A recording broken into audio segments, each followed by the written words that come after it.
Thank you. And now let us see how you've progressed. I am, let us say, a belted earl. Strolling down a London mall, looking for something on which to squander a pocketful of golden guineas. And then you approach. Subtly, always subtly. We must not permit his lordship to observe you trying to put the finger on it. Now, come ahead.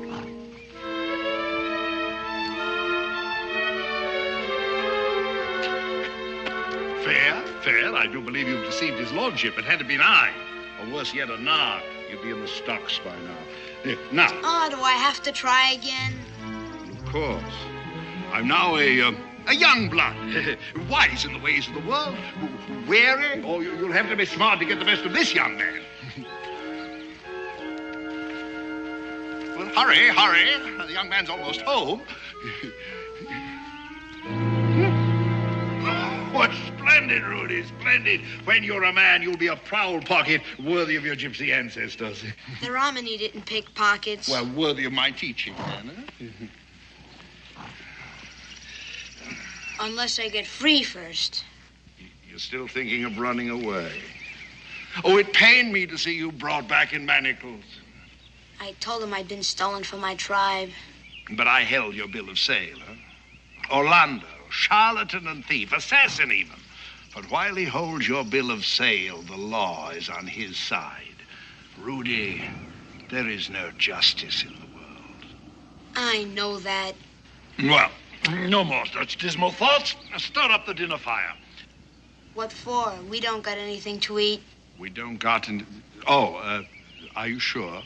When they drove us out of that last town, you saw them smash the food cupboard.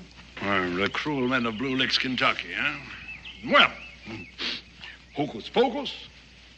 One for me, and one for you. Too bad they're not real, huh? Well, I can't let her starve. I'll prophesy. We shall eat.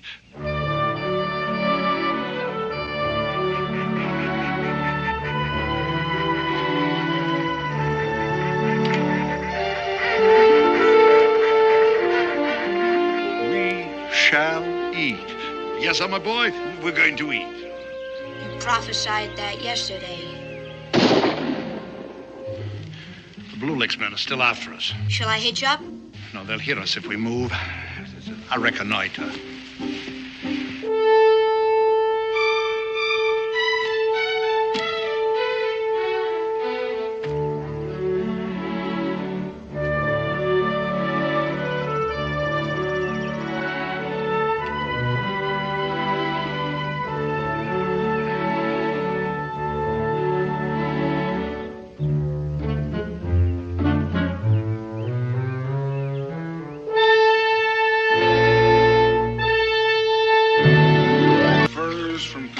I'm bound to make the long journey to St. Louis town. These fine furs, as I've said, marten and beaver and fox, silver and red.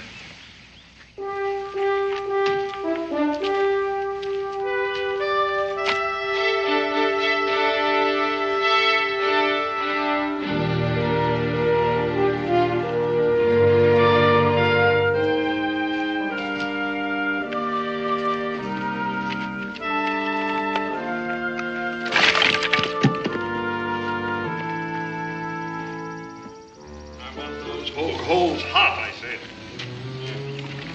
No more leaves on it. I want lots of smoke.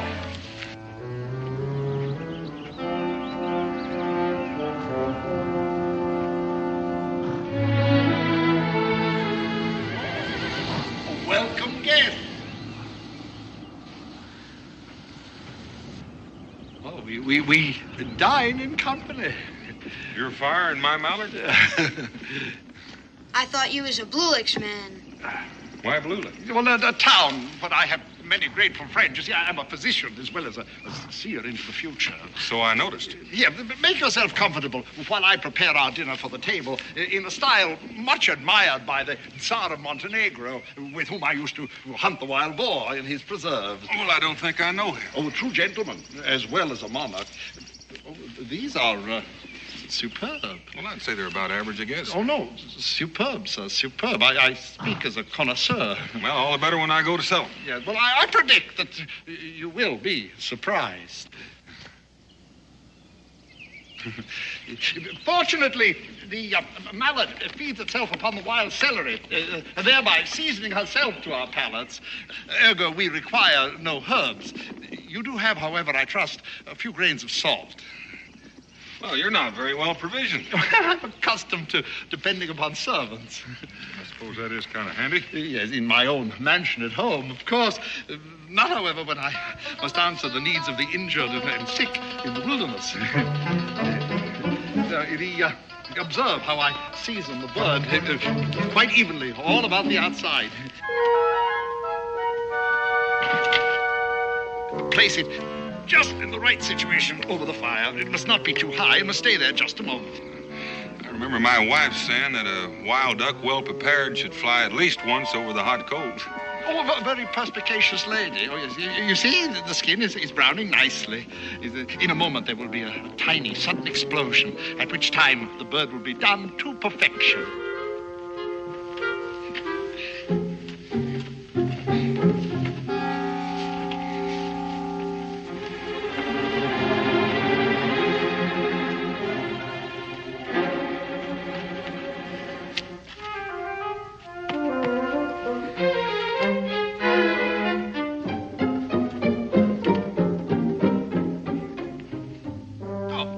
Is, as it were, a call to arms, a positive Lucullan feast. I want it here, golden brown on the outside and on the inside, as rosy as the rising sun.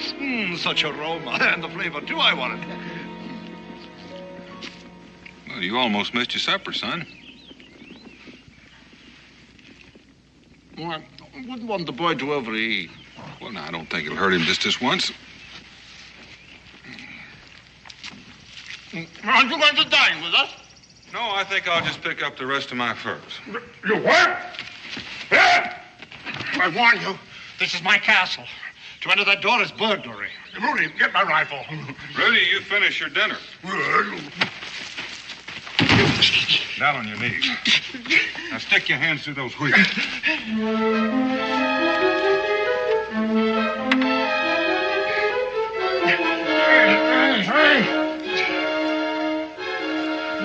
Don't you dare go in there. The knife first of my own. Not even a common thief. Get me out. Rory! You thieving cutpurse. There you renegade father. Those are my furs. They're not of your pack. You're not more than a common thief. Rudy, free me from this. I'll have my revenge on you. Rudy, cut me free. Rudy, get my rifle. Hold off this feet. You thieving cutpurse. Let me free you. I'll be revenged on you. Mister,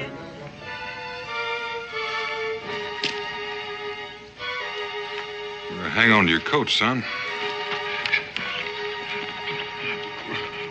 Rudy. mister. Oh, mister. Rudy. Rudy. Oh, mister.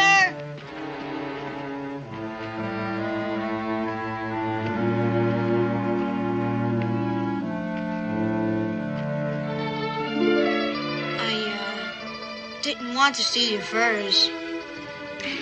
Well, now you didn't, did you? See, here they are. What do they call you? Why? Orlando thinks the whole world's made to be his fool, and you just now showed him it ain't without half trying. I'm Daniel Boone. Daniel Boone. What's your name? Rudy. Glad to know you, Rudy. I'm a bound boy. Orlando's my master. Well, I'm real sorry to hear that.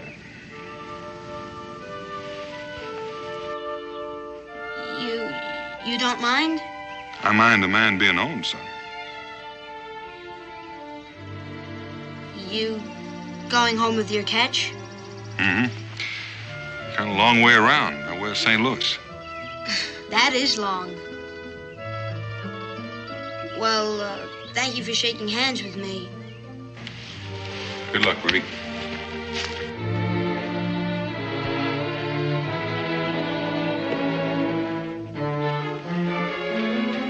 Rudy, come here and free me at once.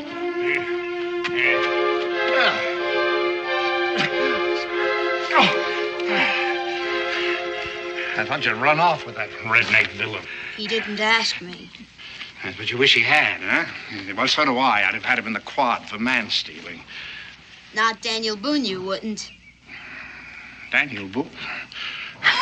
What's Daniel Boone to you, or to me either? Daniel Boone's the freest man I ever heard about. He's off to St. Louis. St. Louis, huh? How long will he be gone? Well, just getting there and coming back, it'd take 2 weeks. 2 weeks away from Boonesboro. Rudy, do you know what I'm going to do for Daniel Boone? I'm going to forgive him for the pain and the humiliation. I'm even going to forgive him for breaking into my castle. Hitch up, boy. We're on our way to Boonesboro.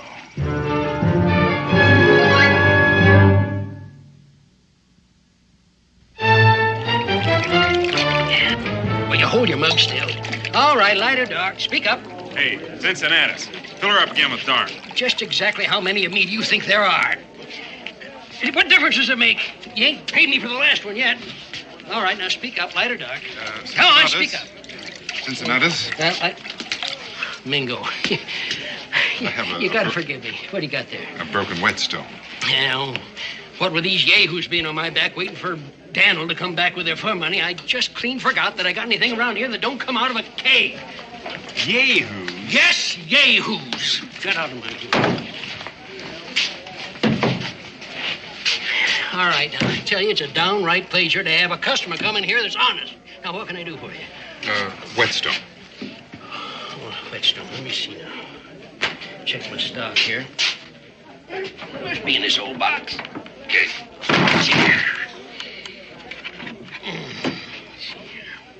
Well, I got a lot of good bargains here. How about this rabbit and plane? Huh? It's good shape.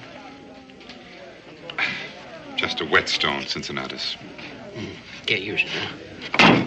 Well, then, let's see. Let's look up here in this end of the box. To the best. I'm busy, can't you see? I seen it here yesterday. I know it's got it here someplace. Cincinnatus, I said to the best. And I said I am busy. I've got a customer here. Well, what do you think I am? What do you look like? Well, you just take a look at this and use your imagination. He's got credit, ain't he? How about my share of that?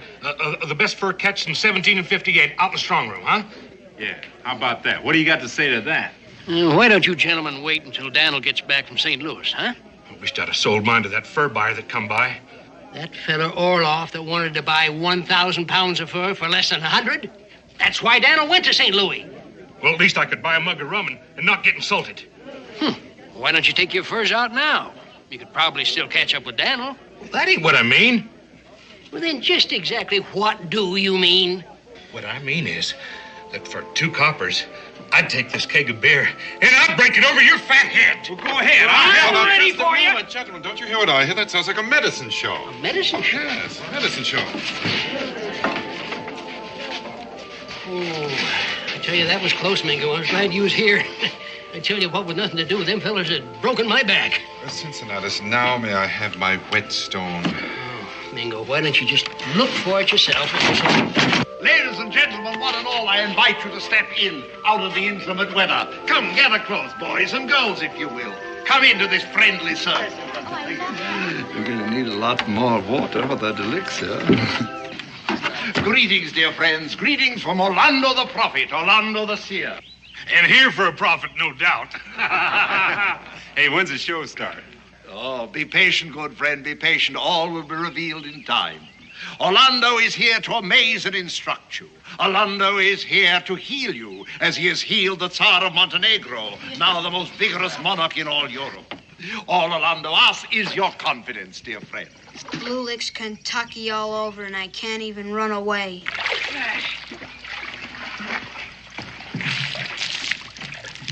What Quite a load you have there, son. You just go on about your scalping engine and let me alone.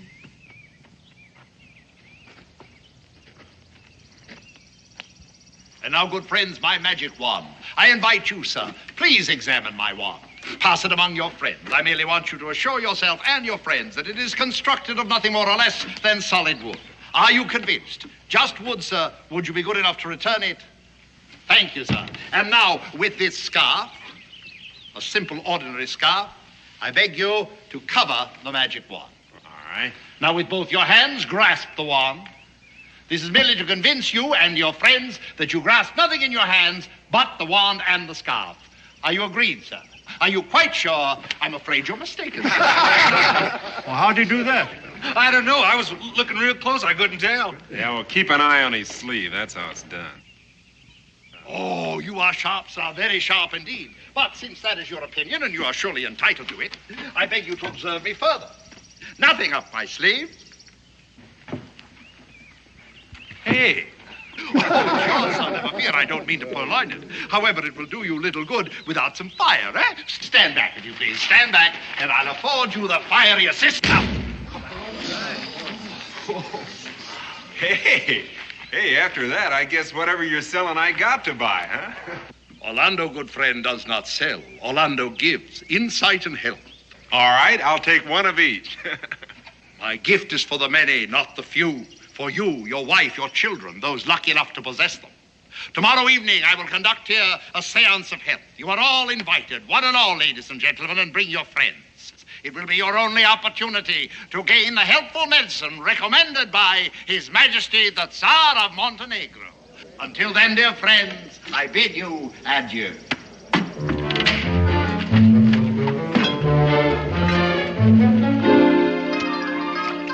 Elixir for general run-down condition. Elixir for the bloat. Elixir for puniness in infants. We're going to need some more weak blood conditioner. What color? Purple's rich. You know, this is a better town than Smoky Joe. I predict 10 pounds clear profit from this one seance. 12, maybe 15 if all goes well. You could have sold a batch to them you had outside.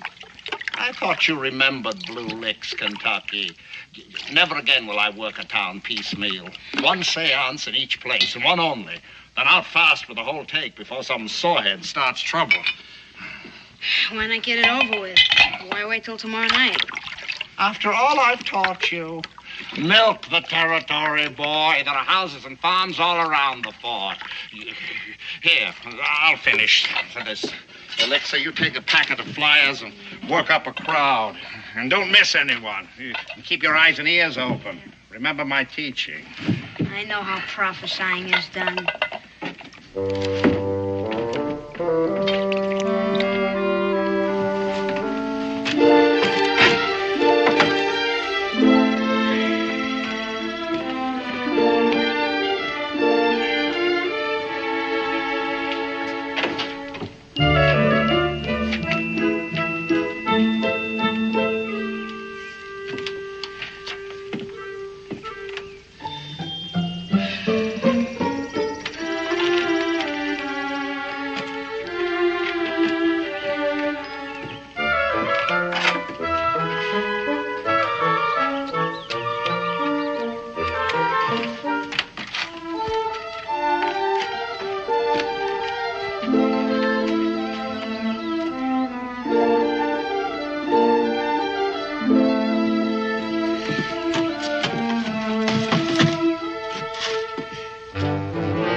You stay away from me.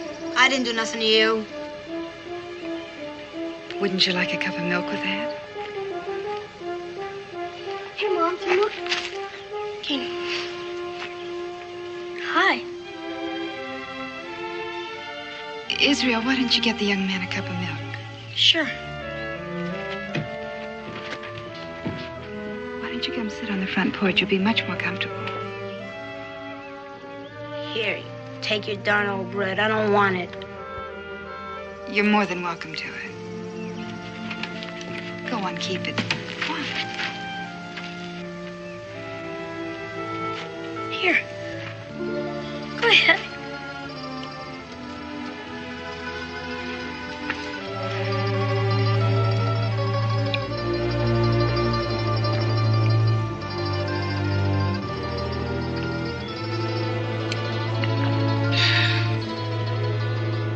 You were thirsty. Come on, son. Sit on the porch. Come on. Come on now. Ma, can I have a slice of bread? Yes, just one. I don't want to spoil your lunch.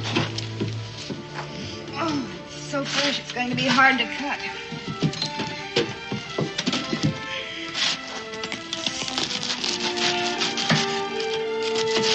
There you go, Israel. And don't you dare leave my good Sheffield knife out here to rust. No, ma'am. I'll get you another cup of milk. She'd take my hide off if I did.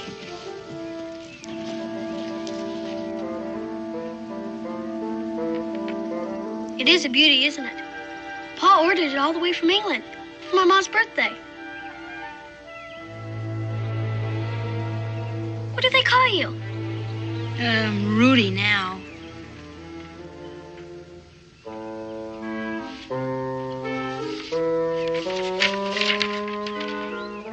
Orlando the Prophet.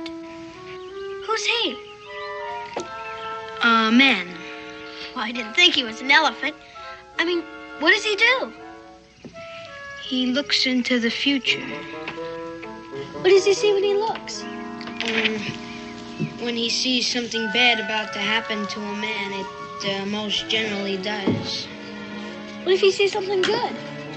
That ain't how a prophet works. Don't worry, lad. I've done my scalping for this afternoon. He's just funning you. That's Mingo, my father's friend. I'm Israel Boone.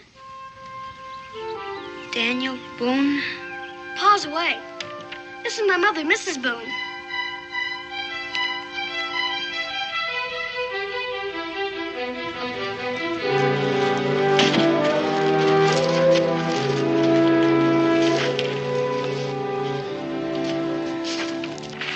Tomorrow evening at the fort, be sure to come. It's Orlando the Prophet.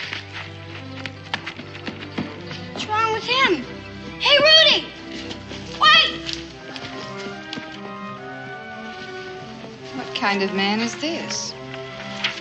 I've seen him. I believe the boy is his bondservant. Poor child. I know what that means.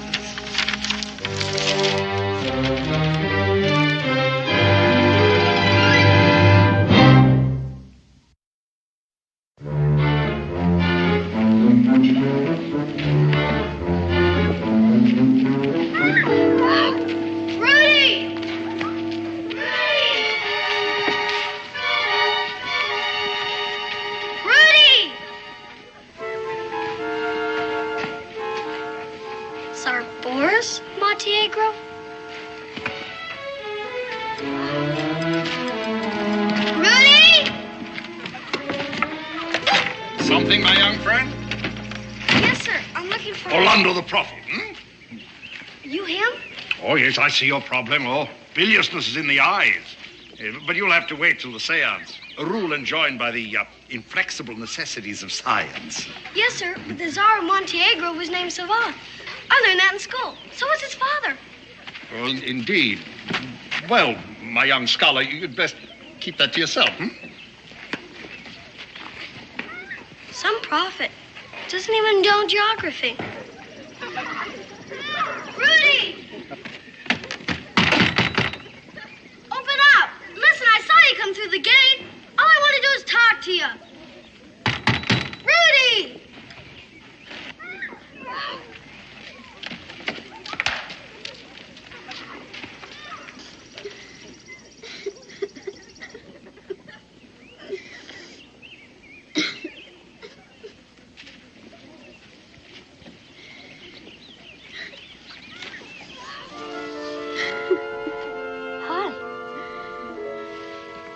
What do you want? Get out of here.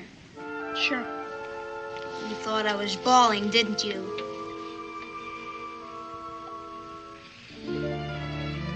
Well, I was.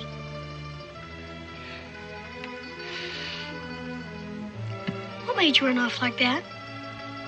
Nothing. I had things to do.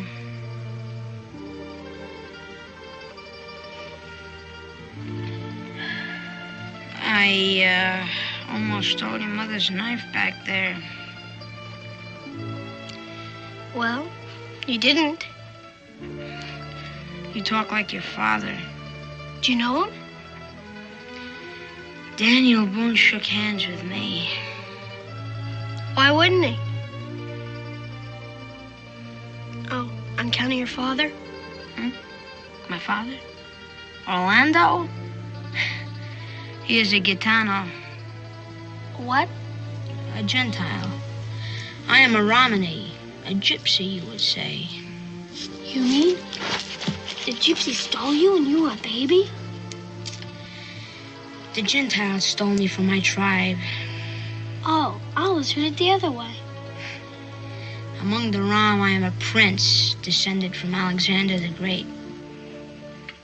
I never knew he was a gypsy.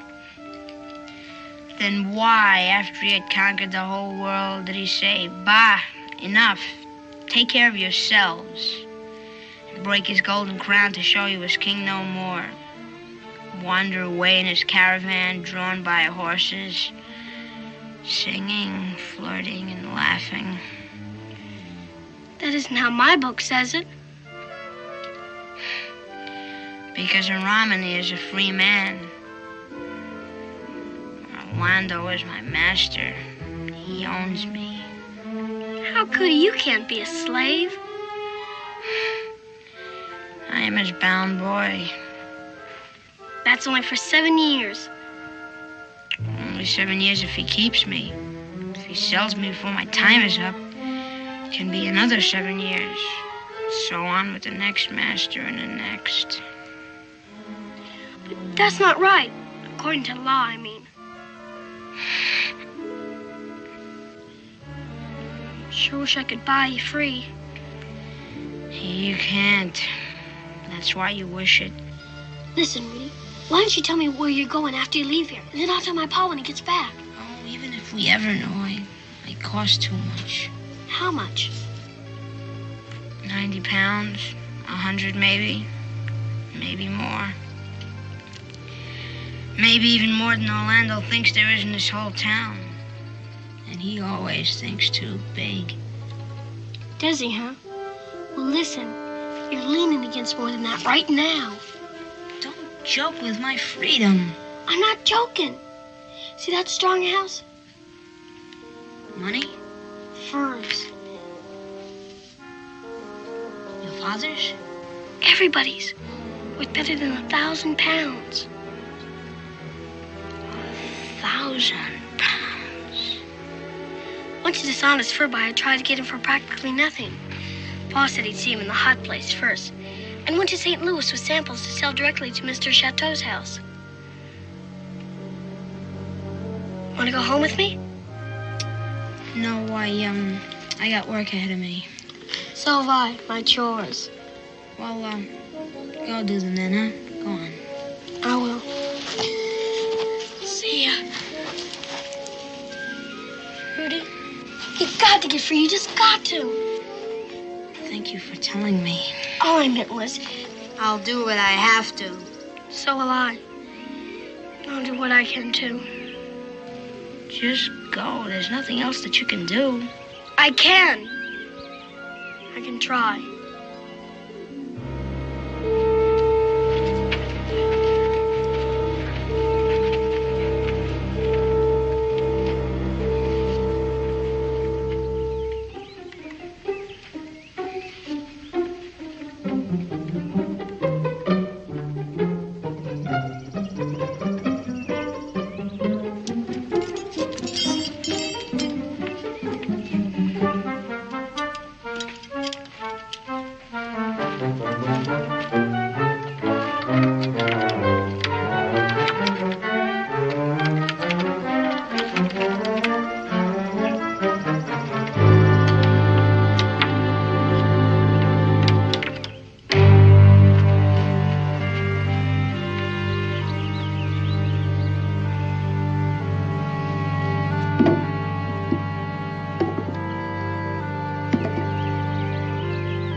about it, young man?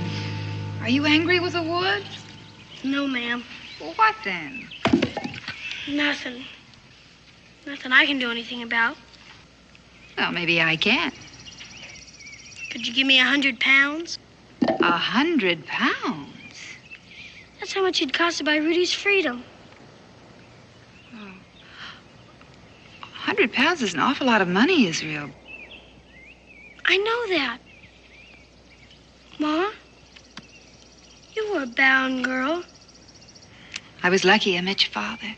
I know that, but Rudy says if Orlando sells him before his time's up, Rudy will have to serve another 7 years bound to someone else. That ain't so, Ma, is it? It is and it isn't, son. What? Well, it depends on the situation. There's an old common law called bona fide purchaser for value. Bona fide? Purchaser for value. It means that if a man sells something, even though he has no legal right to it, the man who bought it from him still owns it. Maybe for things or cows. For people too, Israel. Those who are owned by other people. It's not fair. It's a very bad law. What happens? At the inn where I worked, there was an old bondwoman who'd been passed from master to master that way ever since she was a little girl. All that time? Never free at all?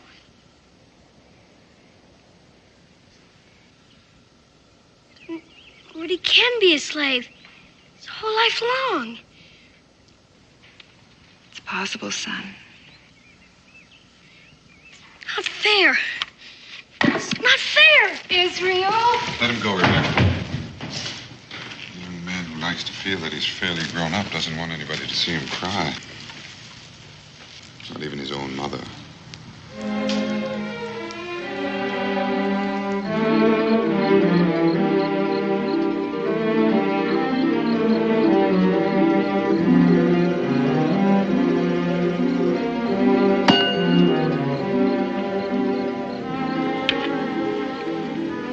Trappers? Nothing. Scum! I spit on you.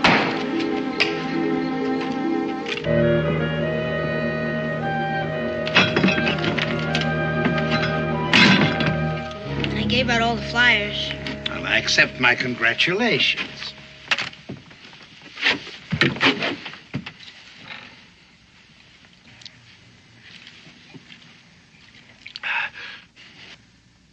What happened? And I scraped bottom buying rum for that scum in order to soften them up for the seance. And then they tell me there isn't a sixpence of hard cash among the lot of them. How much would you take from me? That's something I'll soon know.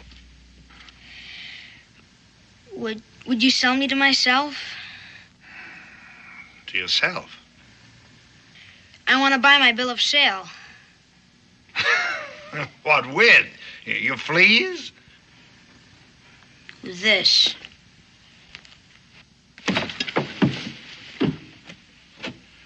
That's White Fox. Where'd you get it?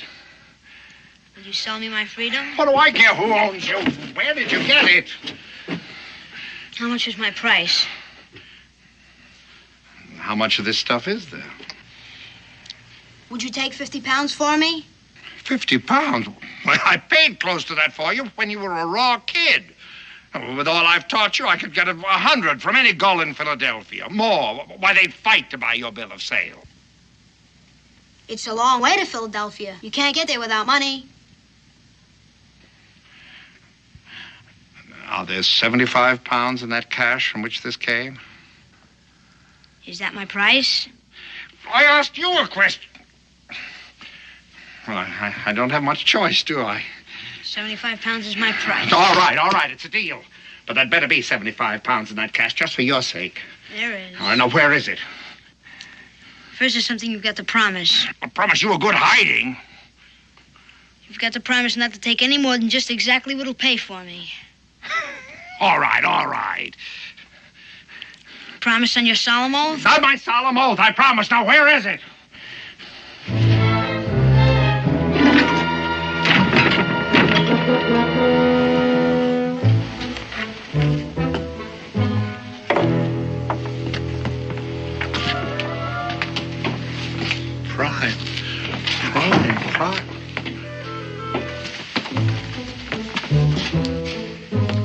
Golconda. I can't guess how much of this stuff there is in here. 1,000 pounds. Yeah. All right, start loading it on. Which ones? Which ones? All of it.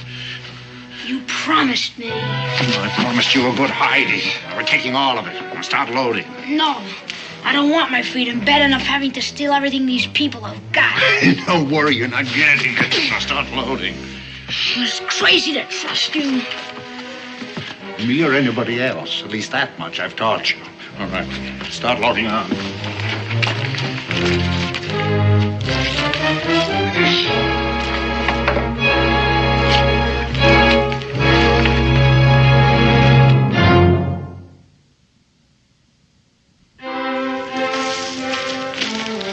Rudy sure is gonna be surprised. He didn't think we could help.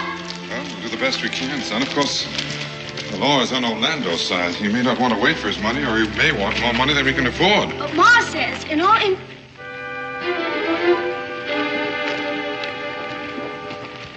They're gone. Yes.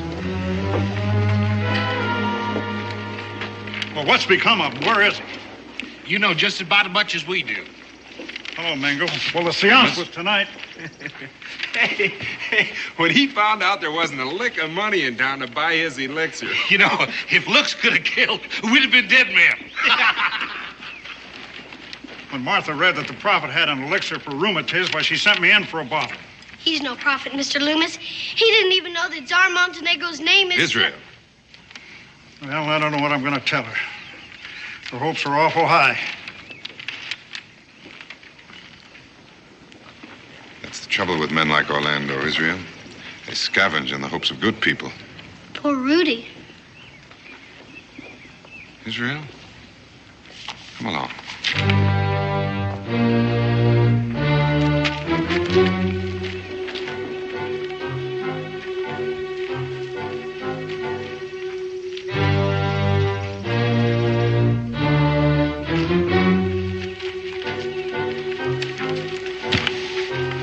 This wagon has been backed up in front of the Strong house.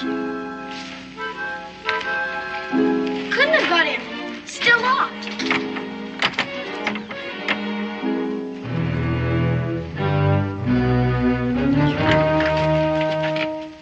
What's that? A picklock. A what?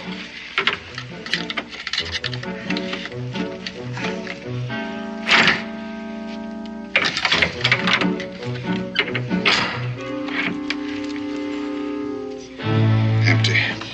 Orlando must have stolen them. Should I go tell him? They kill him. Rudy, too?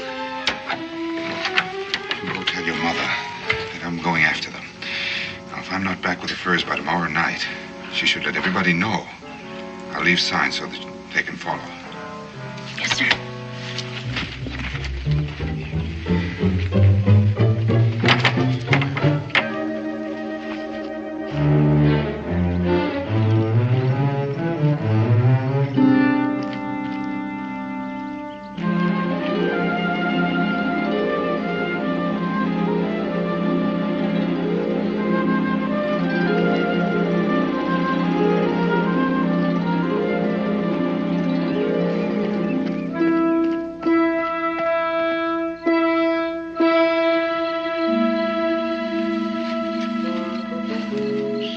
Any Baltimore fence would give me £600-700 for those furs.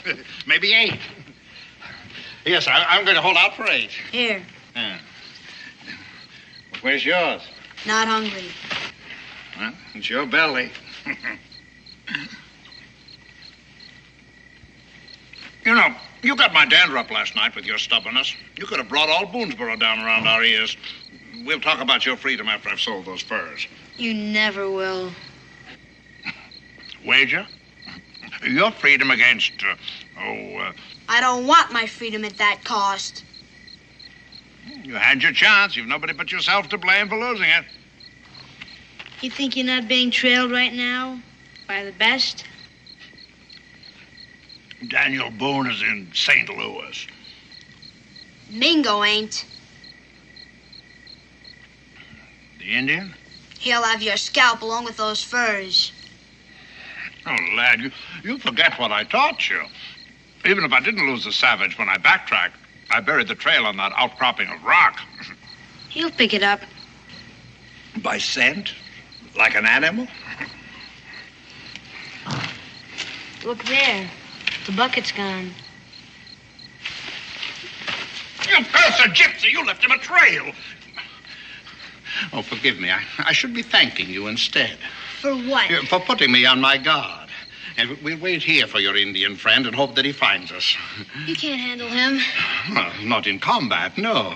No, but the civilized brain versus the savage brawn. That's Orlando the Prophet style. Come on.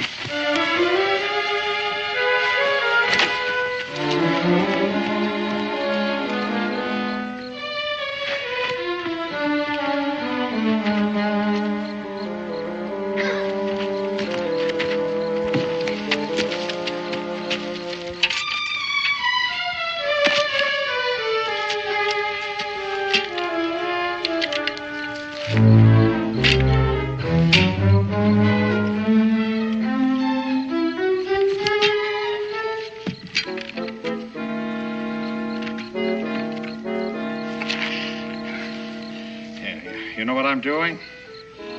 And you'll learn soon enough.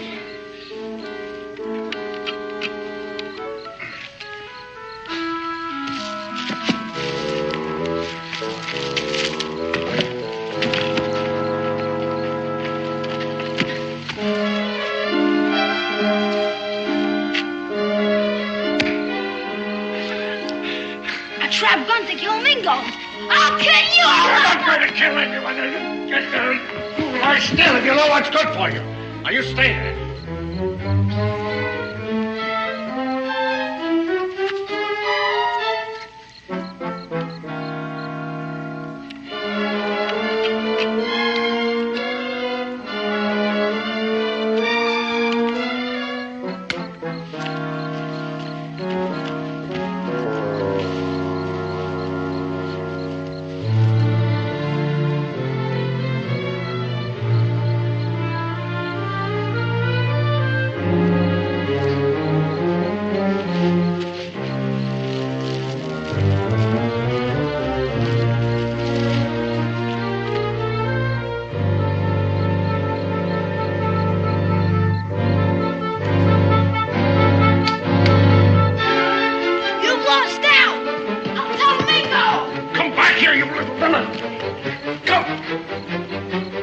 Orlando?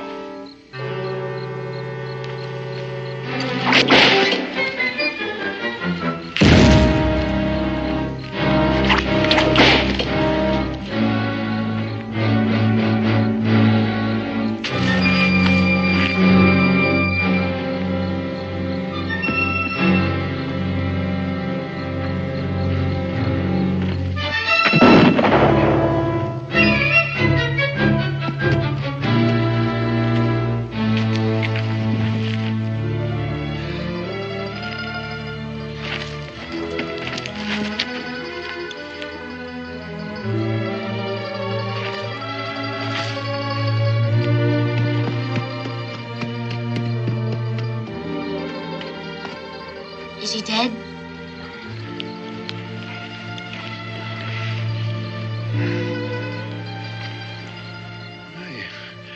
You did kill me, lad.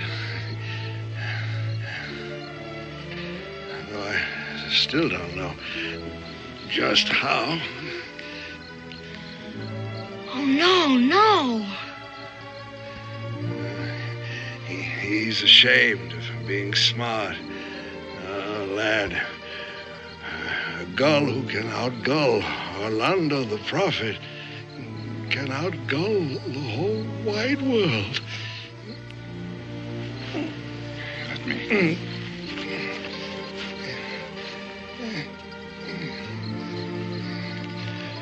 It's yours.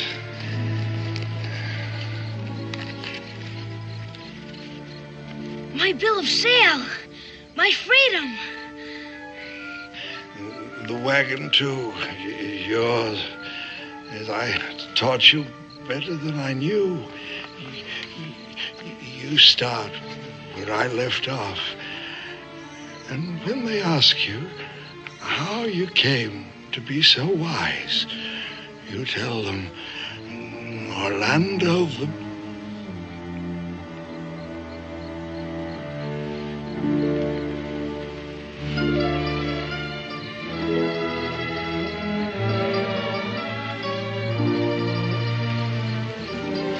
It's all over for him, boy.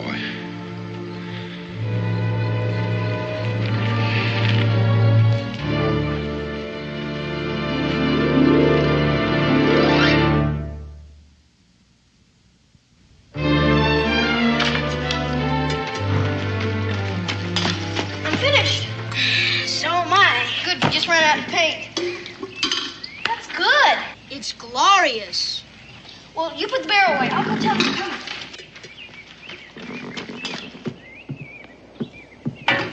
Come on out. We're finished.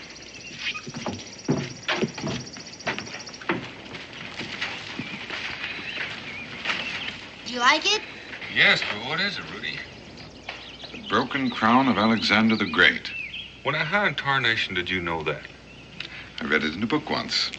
It's an old Romany legend. He was Rudy's ancestor, and when he was through conquering the world, he said, "Oh, you people go rule yourselves," and broke his crown, because gypsies like to be free. And now I am free. Well, you're not leaving us already. I heard there were Romany tribes nearby, and they will help me find my own people. Do you mind if I ride along with you, Rudy? I would be proud. Goodbye, Mrs. Boone. Goodbye, Rudy, and good luck. Bye, Mr. Boone. Goodbye, Rudy. Goodbye, Rudy, and hurry back. I will. And when I do, I'll be wearing a velvet jacket and a golden earring. Up you go. Miss you. Goodbye, free friends.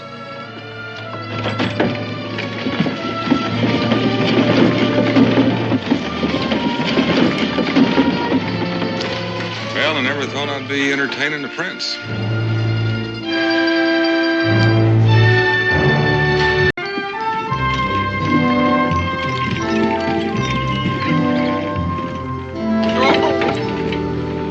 How many times have you been to Philadelphia? Well, this will make 5, Israel. Provided we don't miss the connection with the eastbound coach. Of course, we could drive this wagon all the way to Philadelphia, right up on the front steps of the legislature. Daniel Boone, I have been bouncing around in this wagon like a bag of oats for 2.5 days. Don't worry, Becky. You'll be riding on a nice big soft cushion before too long. Fort Potterville is the way station, isn't it? Mm-hmm. Fort Potterville. You know, Becky, I think we have some friends living here there. We have who? Simon Jarvis and his family. I think they moved back there. Oh, yes, I remember him. He cost me $50 once. How, Mingo? Well, I made the mistake of wagering that he couldn't wrestle a full-grown elk to the ground, Israel, and hold him till the count of 10. And? They were still counting when I left. Pa, why can't we drive the wagon right up to the front steps of the legislature? Is there any law against it? Well, son, there might as well be. Get up!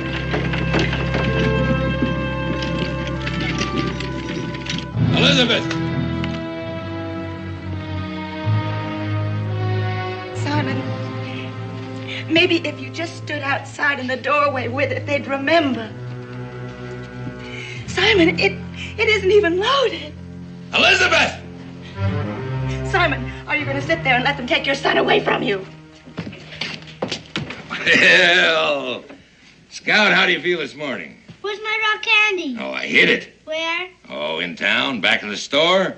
That's where we're headed. Is Daddy coming too? No, Daddy's staying right here. Ain't you, Daddy? Pa, please. Now, we've had this all out. The boy comes with me. I'm not going to have my grandson raised by no yellow belly. Now, you can come along and help raise him right, or you can stay here and watch him grow into a whiskey sponge. Make up your mind. Grandma, what's a yellow belly? Pa.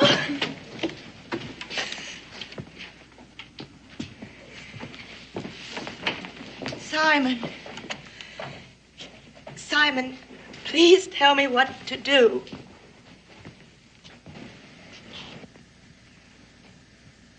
When I'm dead, marry him. Why, wait. 6 months ago, you would have run and hid if he'd looked at you cross-eyed. Now, get out. The old man says if you put 1 foot inside Potterville, he's gonna flay the hide off of you. Get out of this house! Get out of my house! I'll be right outside if you want me, man. Get out! Simon, I gotta go with the boy, don't I? Don't I?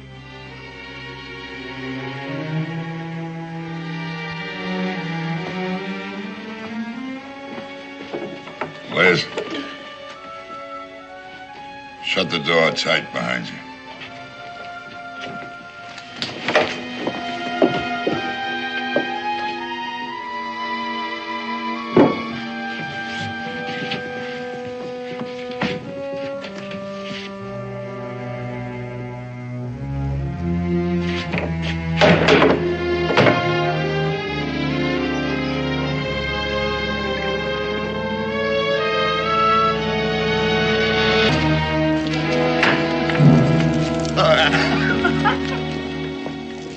Mr. Fryman, Mrs. Hicks, now what can I do for you this morning? I felt I had to come here to say something on behalf of all the women of Potterville. You want me to cut off the liquor? I most certainly do. But that is not why I am here today. I have come to thank you. Thank me? Mm-hmm. What for? For what you've done.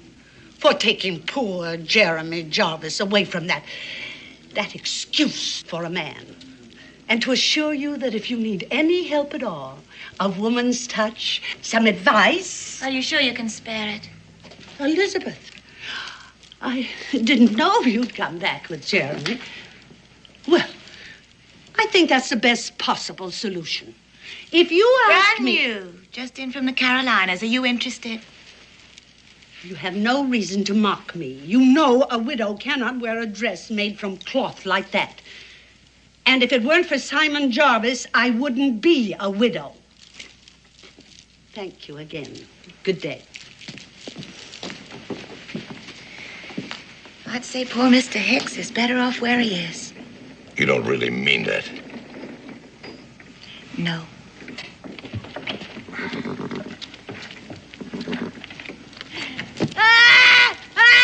Indians!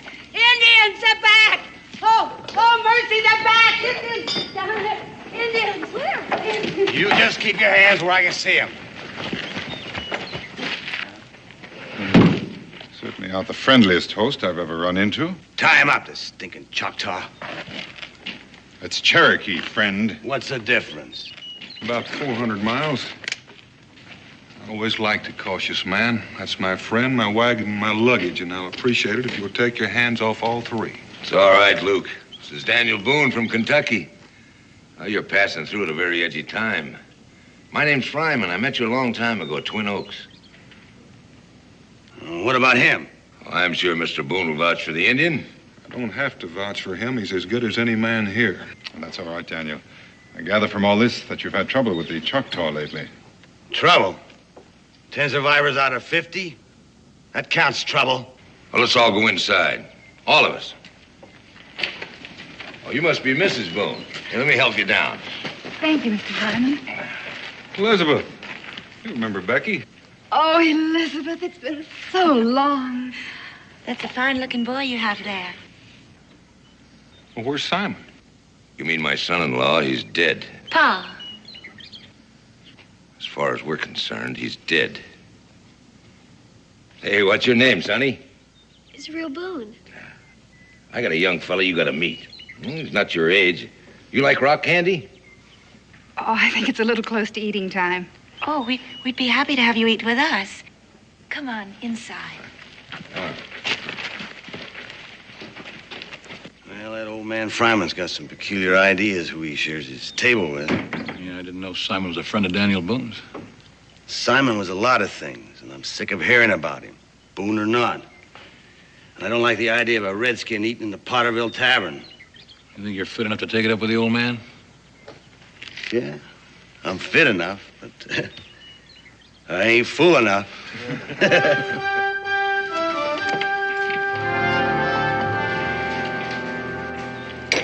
I couldn't eat another bite. Well, I could. That's the spirit. Where'd you leave your appetite, Scout?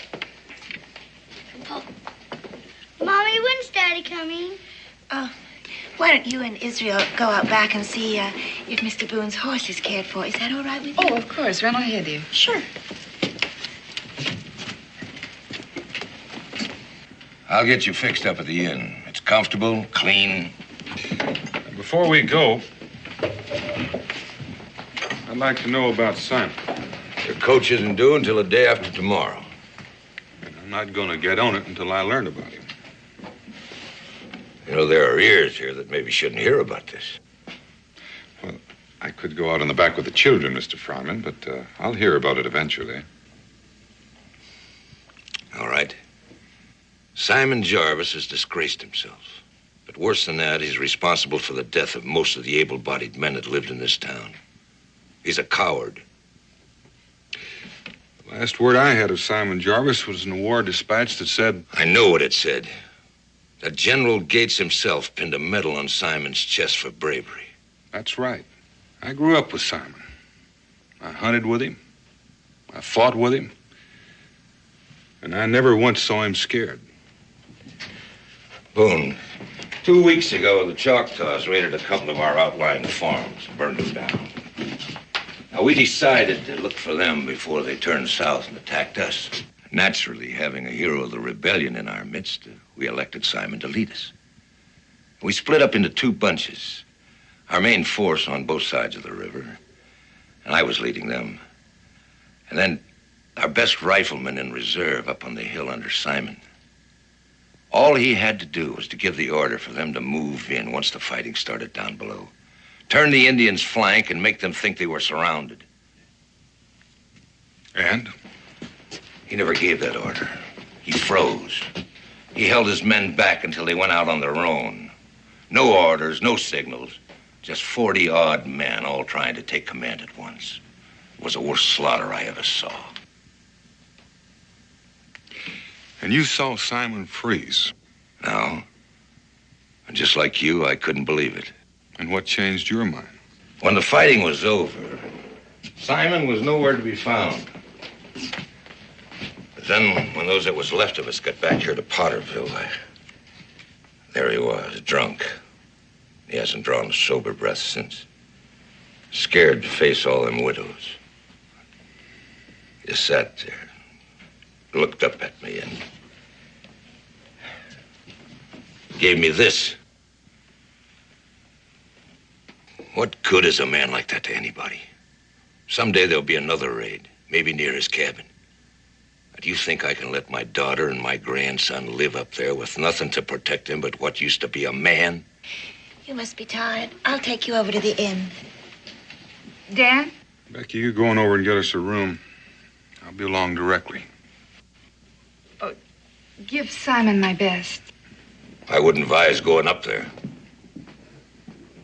Mr. Fryman, with all due respect, I'd still like to hear Simon's side of the story. Thank you for a fine meal. Mr. Fryman.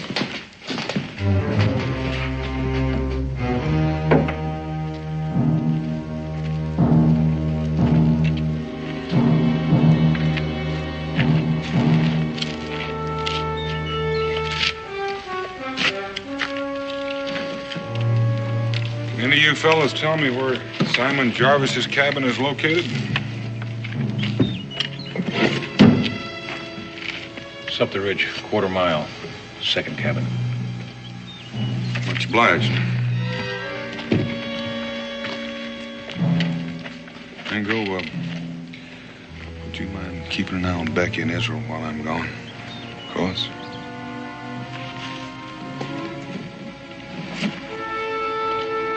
You can't miss it, Boone. Just follow the yellow streak.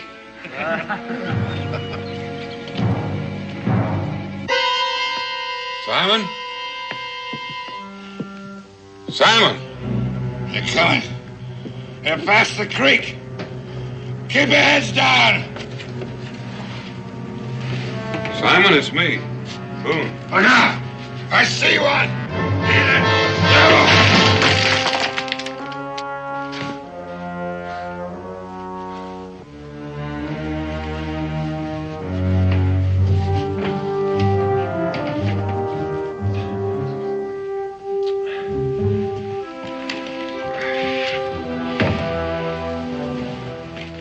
Simon?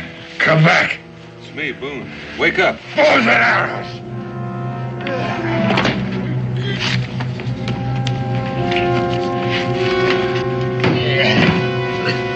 You showed him where we was ambushed. Now, why'd you want to do that? I never did you no harm. Now, just sit there and take it easy. There's no one here but you and me.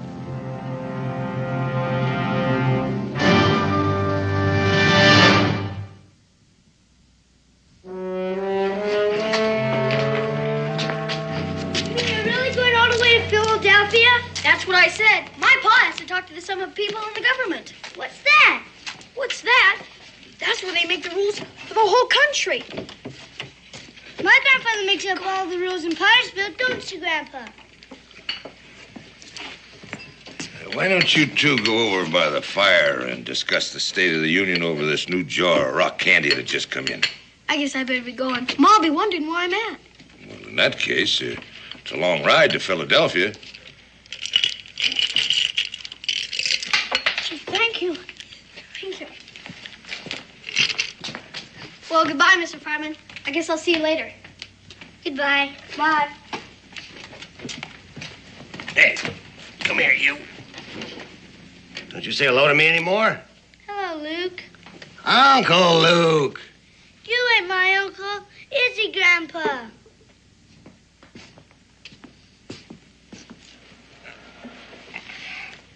Scout, how would you like to go hunting with me someday? When?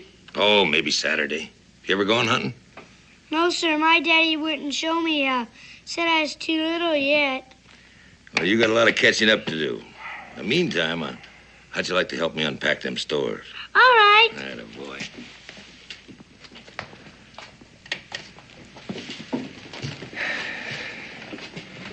You know, I'm going to tell you once more.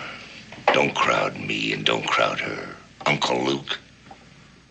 You don't talk to Boone that way, and he's crowding you plenty. Well, Boone's leaving on the eastbound coach. You want to do the same? Look, somebody's got to take care of Liz and the young'un. You ain't gonna live forever. You know, you got a picture of owning all this someday, haven't you? No, I never said that. You haven't got the gall to say it. Now, why don't you get out of here? I'm sick of looking at you.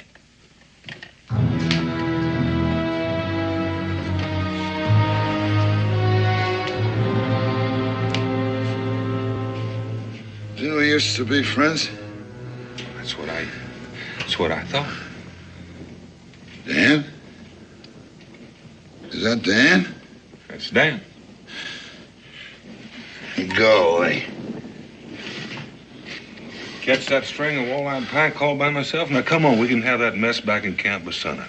I don't want to. Not today. Where's my jug? Well, what do you mean, not today? We're breaking camp this afternoon. It's now or never, Simon. Well, make it never. Now clear out of here. I don't want you to see me like this. Who sent you here anyway? Please go away, Jan. Not just yet. Come on, I'll give you a hand up. I'll make you clear out of here. I'll make you.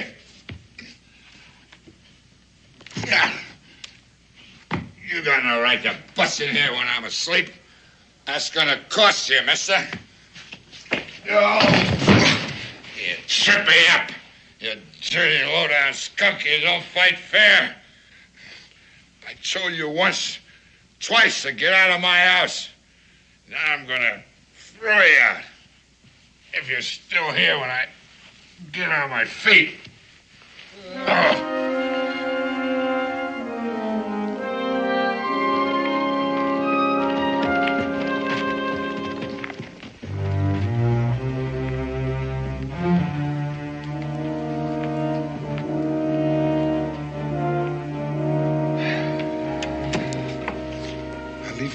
happen, Israel. How come? Keeps the air circulating. What's your mother up to? She and Mrs. Jarvis are talking. Must be pretty interesting. Why? Told me to clear out and come on in here. Can I ask you a question? At your service, Master Boone. How come you read books when nobody makes you? I always figured when I grew up that would be the first thing I'd be able to stop. Unfortunately, I developed the habit at a very early age. It's difficult to break. What are you reading? Oh, nothing that would interest you. How do you know? Well, it's just a lot of stuff about wars and a king who gets killed and witches and haunted castles and a moving forest. That sort of thing. What's the name of it? Macbeth. Was he the king that got killed? Well, not exactly. You see, he kills the king, and then he becomes the king. And finally... Well, why trouble your young head with that? Grown-ups never tell me anything. Guess I could look it up myself. Well, I suppose one quick look wouldn't hurt. Thanks, Mingo. Good night, Israel.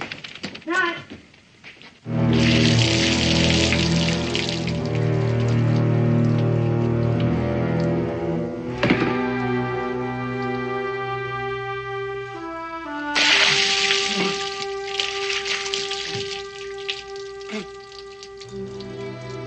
Hello, Dan. You still here? Mm-hmm.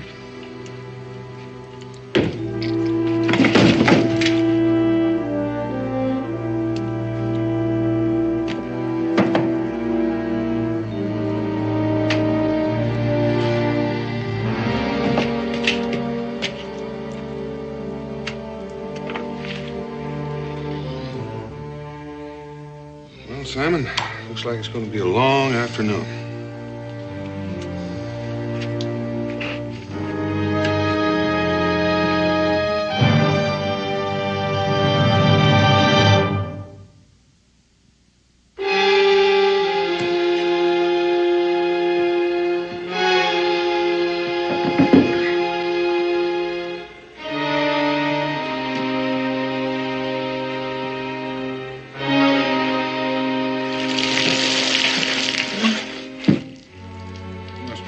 Simon, you came to with only one bucket that time. Oh, why can't you let me be?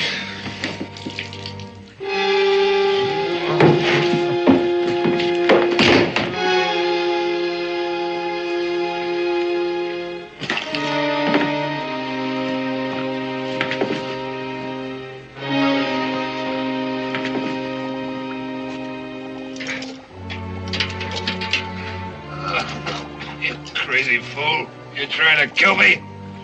It's the last resort. How long I gotta breathe in this steam? Till you dry out. You just sit there and kind of sweat a little. Do you no end of good.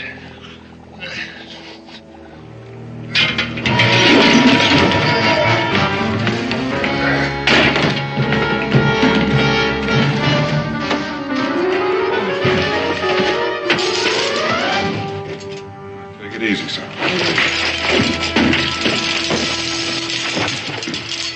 Oh, well, I don't know what they were talking about.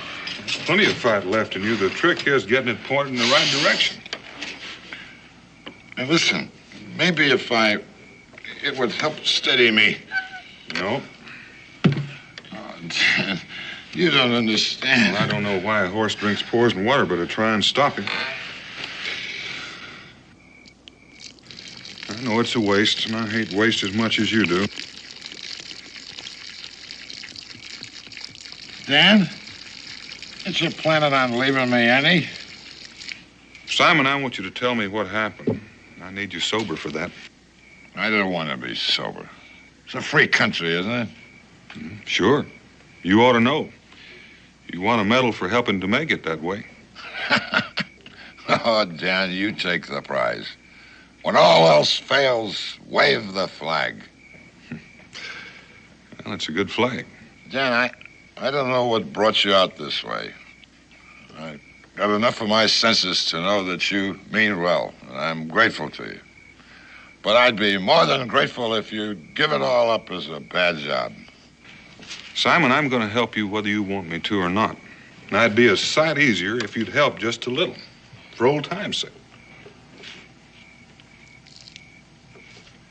All right. You always could out-talk me. Help me up.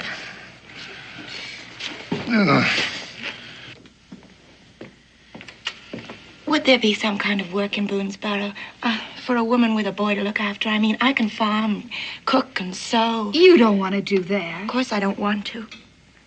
But I can't have Jeremy grow up with his father not a half mile away from him like some ghost that won't rest. Elizabeth. Maybe Dan can snap him out of it. Now, hold still, Simon. I never went to Barbara in college. What are you so nervous about? Oh, remembering things, I guess. About the raid on the Choctaws? Oh, that and other things. You ready to tell me about it? Yeah, you know all there is to know. Old man Fryman, he's a good storyteller. He don't leave nothing out. Did you freeze, Simon? You know, that's one thing I've noticed since I've been in this fighting business. Everybody's looking for the quickest answer. Did you win or did you lose? Did you freeze or did you fight? Are you dead or are you alive? That was old Major Benson's way. He was my commanding officer. He looked for those simple answers. He'd say, "Men, come back with your shield or on it." Pretty catchy, huh? You know what? Long about the second week with the regiment, he came back on it.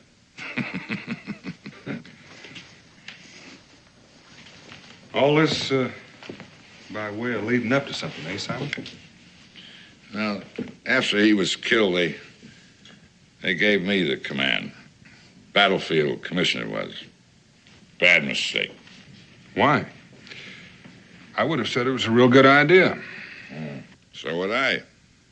That just shows how much you and me know. Hey, is it cold in here? No, not especially. I'm beginning to feel pretty poorly, Dan. You don't suppose that... Simon, I smashed them all. Now, do you think you can walk? I don't know. Well, let's find out. Oh. Here we go. Doing just fine. Oh, I miss that floor. And that bear. Me and that bear, we spent a lot of time together lately. Oh, that's just fine. Now, I want to keep your eyes up and walk. All right. Anything you say. Anything the colonel says, the colonel is going to get. My boy. Let's save the mountain climbing for tomorrow, all right? All right, Simon. What we ought to do is get some food in you and a little coffee. Then we need to get some supplies and fix up your furniture. Oh, wait a minute. I'm still tired out from walking across that floor. Well, again, I want you to walk it one more time. No, I don't think I can, Dan. I know you can. All the way over to bed.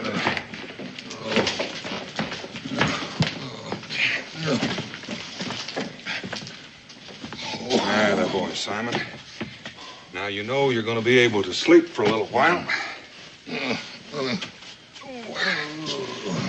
Becky give us a bad time over this counterpaint. Now listen, Simon. You may have a bad dream. You've had bad dreams before, but if you do, I want you to say to yourself, it's just a bad dream. I want you to start right now saying it over and over. It's just a bad dream. It's just a bad dream. It's just a bad dream. I'll be back as soon as I can. It's just a bad dream. It's just a bad dream. It's just a bad dream.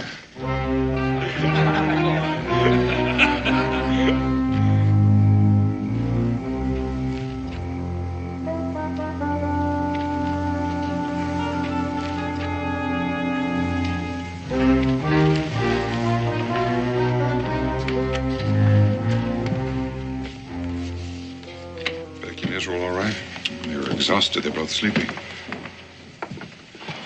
How did you find Simon? It's going to be an uphill fight. Anything I can do? Yes, there is. First off, you can... Pa?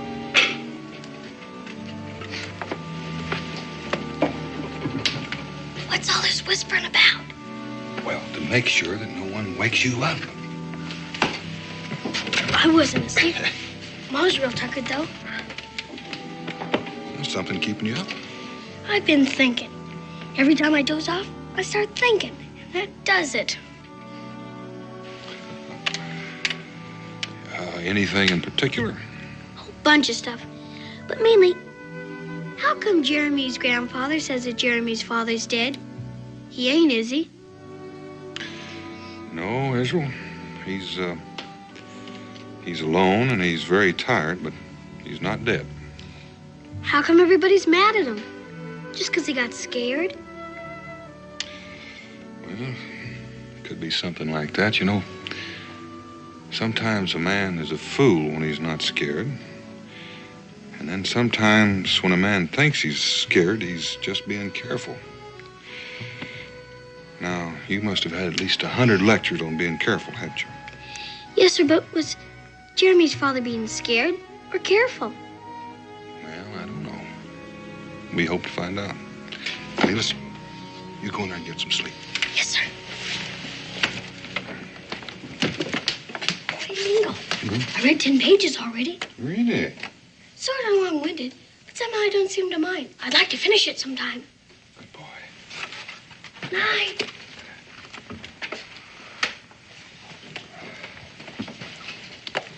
Shakespeare. He's quite a boy. Well, he knows how to ask the questions. The trick is being able to answer them. What about Simon? Well, I have something here to show you. Somebody's been feeding him a lot of whiskey lately. I'd like to find out who. Now, this is the trademark, more than likely, of the seller, not of the jug maker.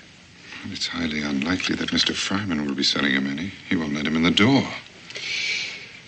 Well, I'm going to be going down there after a while to get some supplies. After I leave, why don't you investigate Fryman's store? Good. With all this waiting around, I'm getting as jumpy as Israel.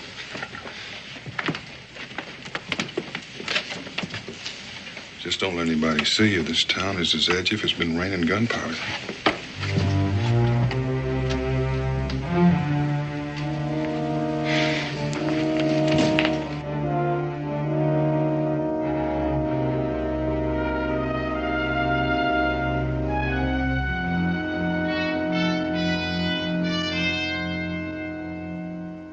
Boone?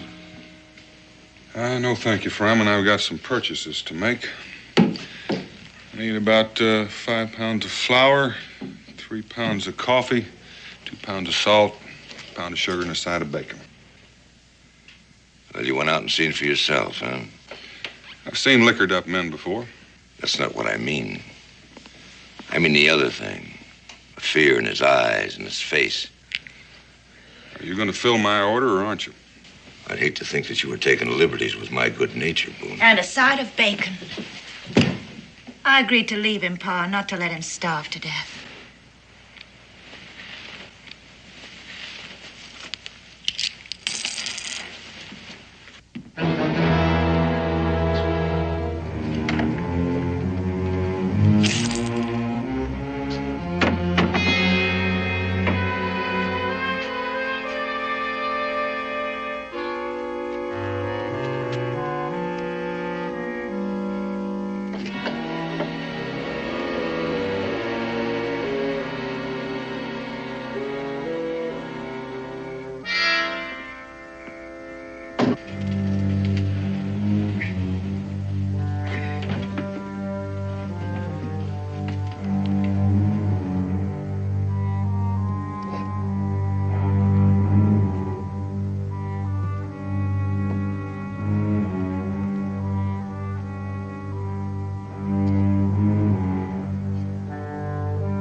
Put it back on the shelf.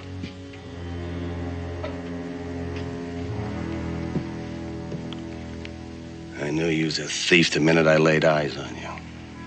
Now get moving.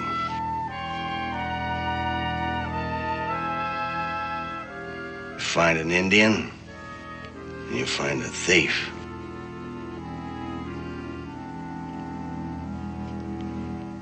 Was it you, Luke? Sneaking out there every night to see that he stayed drunk? Well, it's interesting to see the way that liquor works on people. Takes all the fight out of some. And then again, you take a nice, friendly crowd, you turn them into a lynch mob in no time at all. Watch.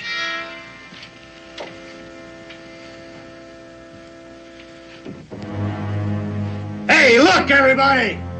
What I found here in the cellar! I caught a thief!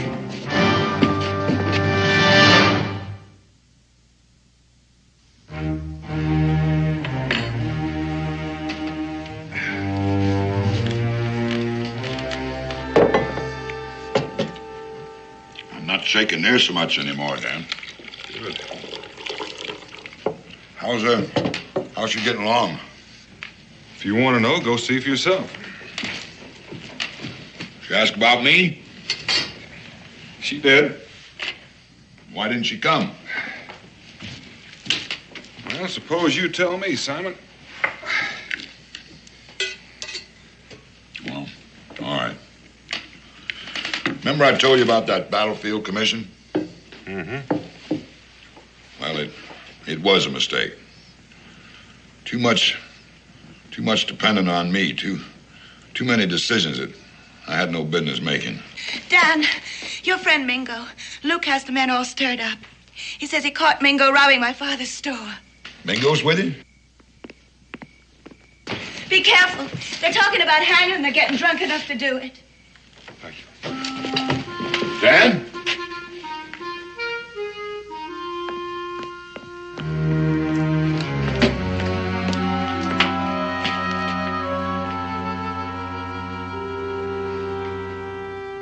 That's good coffee. Dan made it. The hanging's too good for you. Let's just take him out and shoot him. You're going to ask me what I was doing down there? This ain't no lying contest. It's a trial. Without a defense? All right, what were you looking for down there? Thank you for asking. I was looking for a particular... Luke! Luke, you gone crazy? No! It's the other way around. You're getting too old and too soft to run this town. Another minute, that Indian got in the powder and the spare rifles. Tomorrow morning, there'd been a raid. You're the one that's not thinking clear anymore, Fryman. Just what is it you want to do? Same thing I wanted to do when they rode in.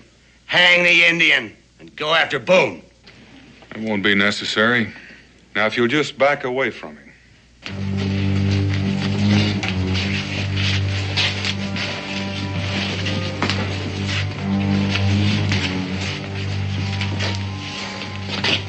You too, Mr. Fryman. I'll take that.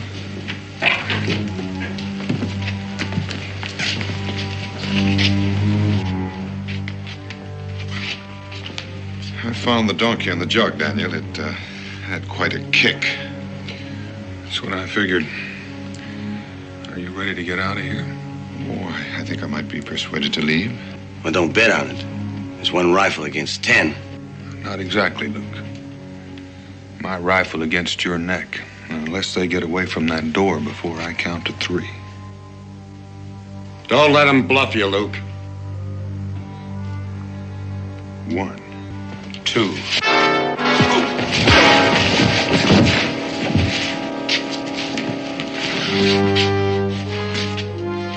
You boys better clear away from that door.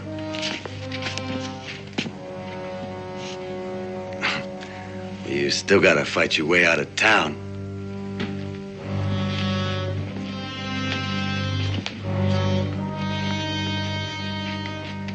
It'll be a pleasure, Luke. 10 against 2's just about your style. 10 against 3. Well, look crew just bobbed up to surface. Did you get out of here, Yellow Belly, before I set fire to your tail? I told you never to set foot in here again. So you did. And here I am. Hello, Mingo. Simon? Just drop in for a drink? If so, Luke is the man to see, Simon. He's the one that's been supplying you with the best in stock. Oh, is that a fact? You know, Luke, a little boy like you got no business playing games with grown men. Now, why don't you pack up and clear out of here? Well, when I settle with Boone and the Indian, I'm at your service. You'll be in no condition. I know it's asking a lot. He's all yours, Simon. Now, Dan, if you and Mingo keep about 6 of them off me, I think that Luke will have a fair chance. Well, it's your party, Simon.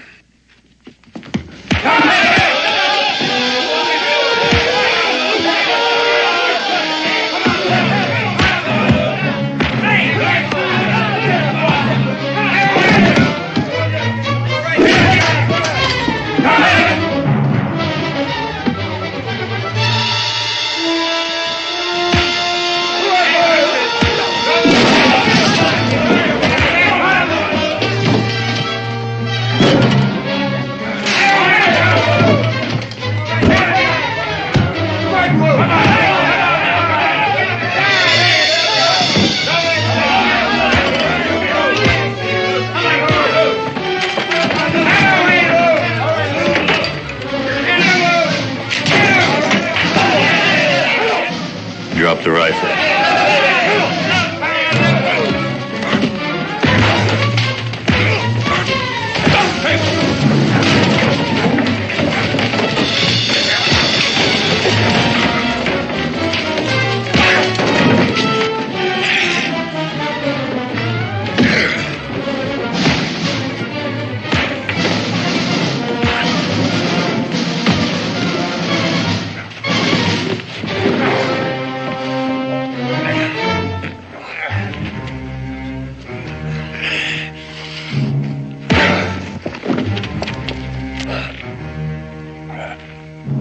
How'd you like that, Uncle Luke?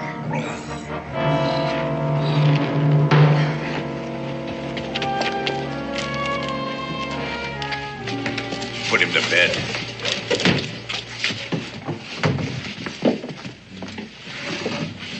Anybody else? Anybody at all? I told you never to set foot in here again. Now get out. Now, first I want to tell you what happened with that fight with the Choctaws. Don't try to weasel out of it.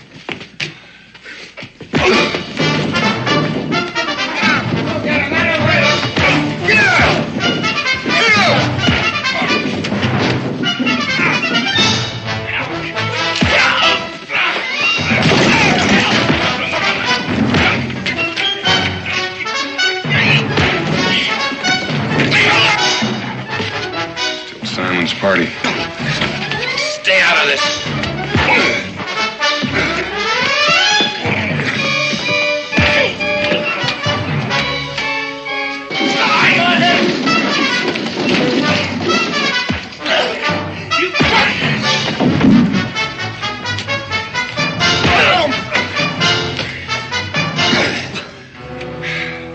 Now, why don't you quit, Pa? You've had enough.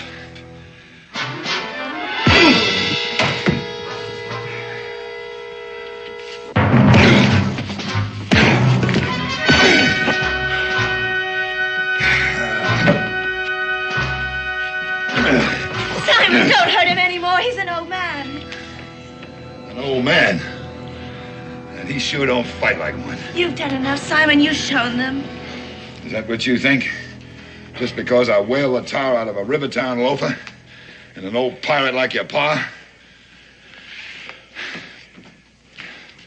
Well, let me tell you how I won that medal. It was my first big command. And the British, they moved into cannon. It was going to lose it for me. I went crazy, and I ordered a charge against it. And I led that charge right up into the cannon's mouth.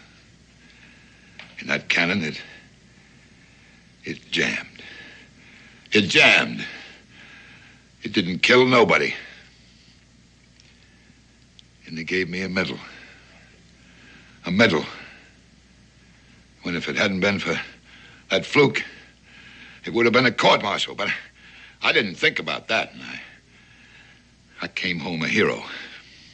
Instead of the crazy, scared fool that I really was. Then the fight with the Choctaws, and it hit me up on the ridge. The reason I ordered that charge on the cannon was because I was so scared of getting killed that I couldn't think straight. But this time I wasn't scared, and I waited. But the men that were with me, they didn't understand, and they charged. And them Choctaw that didn't have more than 3 rifles between them, all of a sudden they found a pack of men within arrow range and knife range. And I realized that I'd got a medal for doing the wrong thing, and I'd be called a coward for doing the right one. And I walked away from there, and I started drinking. And tonight I stopped drinking. You know, the truth can be so foolish sometimes that it's better off to let it lay. But if this town is gonna grow, it's gotta stop depending on heroes and start depending on itself. I talk too much. I always did. Come on, son. We're going home.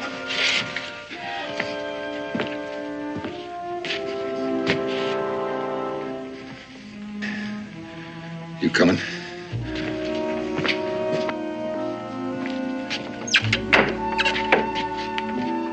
Why didn't he tell me?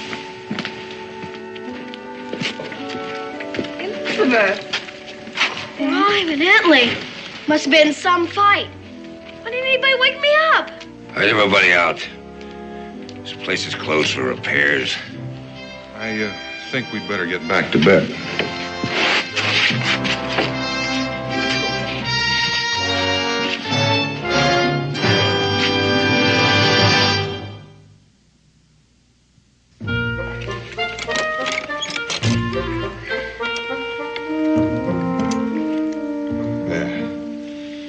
Thank you, Mingo. Now, you see, Samson, if you was to put that little paw of yours in there, see, you gotta be careful. Hey, Scout. Hello,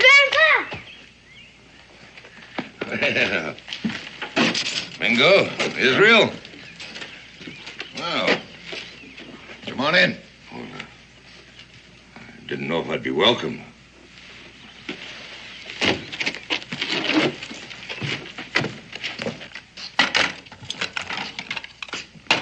Hello, Mr. Fryman. Mr. Boone, Daniel, Elizabeth. You hungry? Oh, wouldn't mind a bite. Oh, Simon, this belongs to you. After what I said, you think I want any part of that? Simon, you ought to take it. You earned it. Last night. You mean that brawl? No, I mean when you walked from there to here and back again. Twice. I'll take it for the time being. Sit down, Pa. You make me nervous. You too, Simon. Oh, I brought some, rock candy for the boy. If you don't mind. You know, I don't think I can stand much of you on your best behavior. Jeremy! Israel! Come see what your grandpa brought. There you are. Thank you. Thank you, sir. Thank you, Grandpa. Can I take a piece from Mingo? Sure, son. Thank you, sir.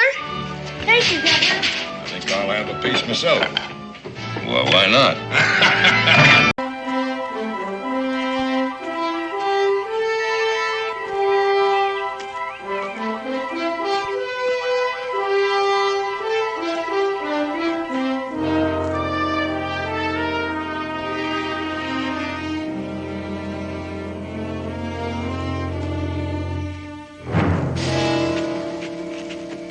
Alto.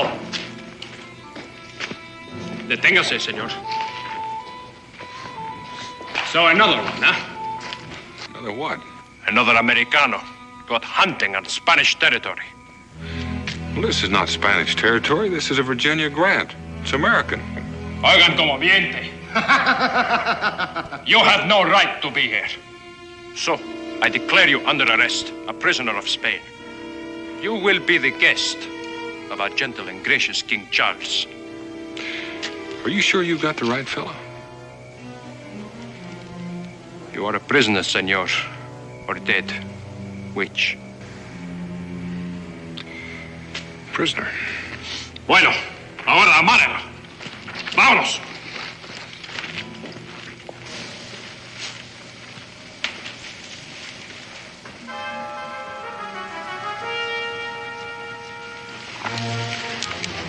He did it. Boone's got himself captured. Now, if Captain Billy Carver has been killed, let's hope Boone can get the job done alone.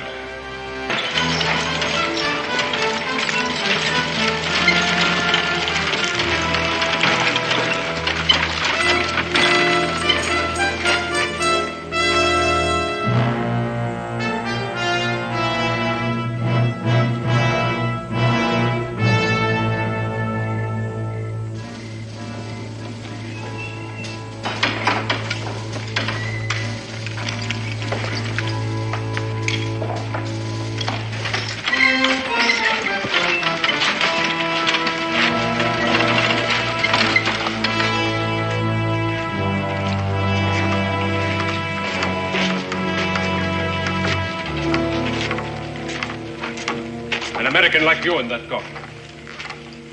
You were stupid enough to try to escape. Do not be so stupid.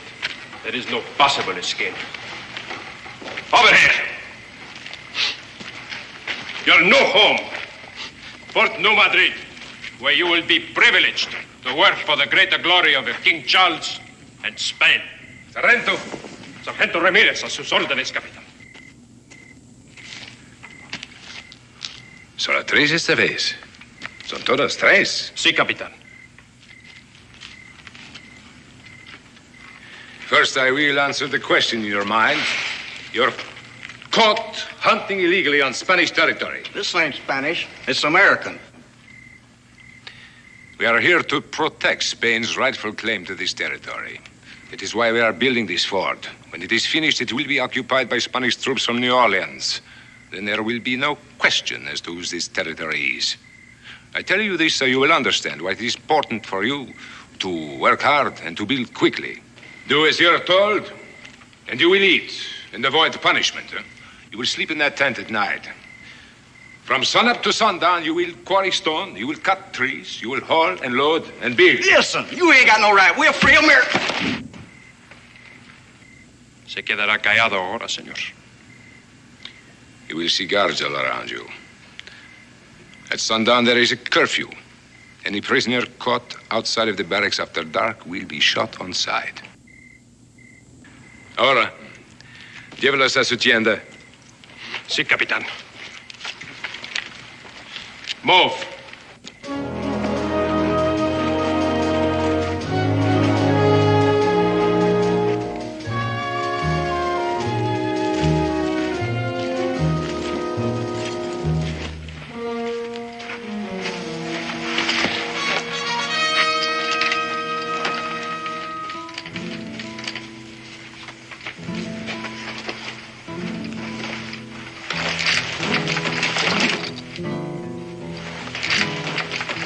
Puerco.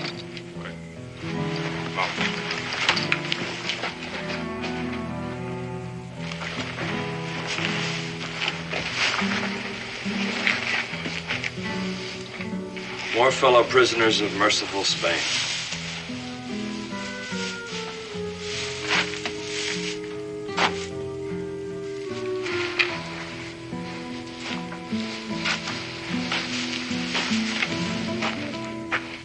Zeb Brand. Howdy. I'm Billy Carver. He's Hugo Doffer. Where are you from, mister? Kentucky. What's your name? Daniel. That's all? Ain't you got no anchor to that? Jimson. How long you been in here? About a month now, I reckon. For me, it's been 3 weeks. Just like you. Tonto! Nick, about your brother. I said a prayer for him. 18. Just 18 years old.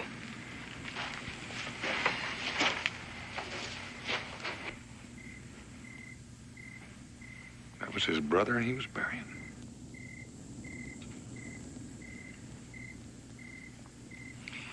Hugo's the only one here with a regular job.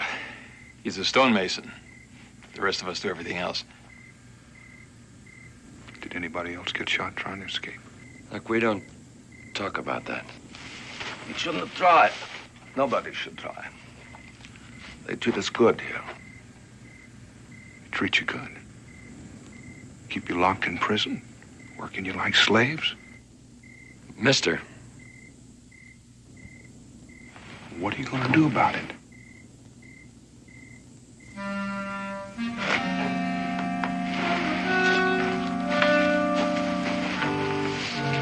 Zeb.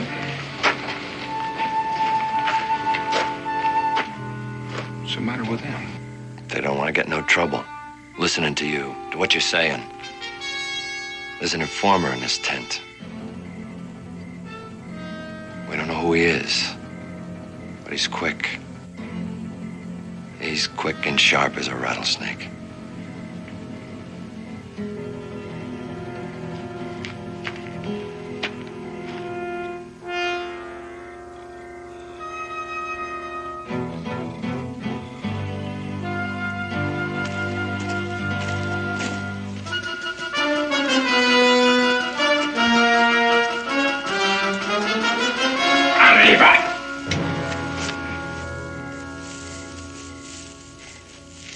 You are here less than 1 day, hardly 1 night, and already you are agitating, inflaming the men.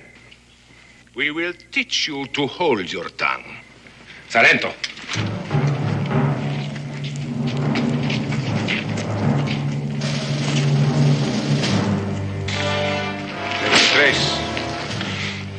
Cuatro. 5 es bastante.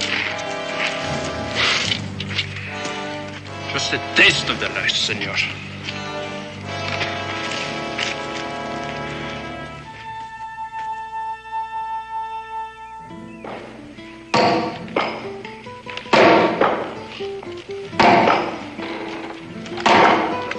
You!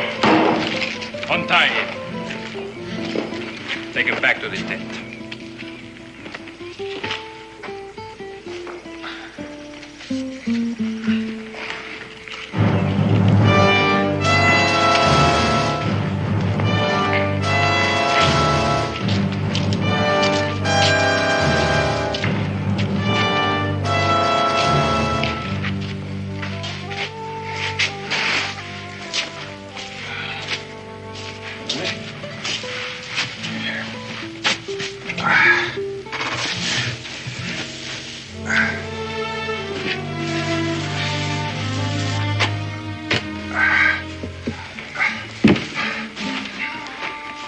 Some way to get to talk. Sure glad to see you, Boone. They didn't know whether you were alive or dead or what had happened. Okay, watch it now. It was a piece of luck they chose you to drag me in here. All right. This lard's gonna help. I'm sure you know by now that this fort's is gonna be finished soon. And the Spanish troops will be up here from New Orleans. What's happened to the Virginia militia? They won't have a force they can spare for at least a month. A month? By that time, the Spanish will be here and established. Then we'll just have to do it ourselves, Billy. I haven't been able to do anything alone. You see how we've been guarded. How many men do they have in their force? 13 men and Captain Miro. But with their guns, they might as well be 100. Well, you know our mission. To destroy the fort or to take it. It's easy to say. We'll just have to buy time. How? By any means it comes to hand. Of course, we'll need all the help we can get from our fellow prisoners. We can't count on them. The informer? Whoever he is, he has them scared stiff. He has a way of getting word to the Spanish the moment one of us even thinks rebellion. You saw what happened to you. And the first thing we'll have to do is find that informer. Don't you think we've tried? Don't you have any idea who he is or how he does it? I suspect everyone, but I haven't got a good reason to suspect anyone. Well, that sort of ties our hands, doesn't it? For the moment, we're going to have to keep working for the greater glory of Spain.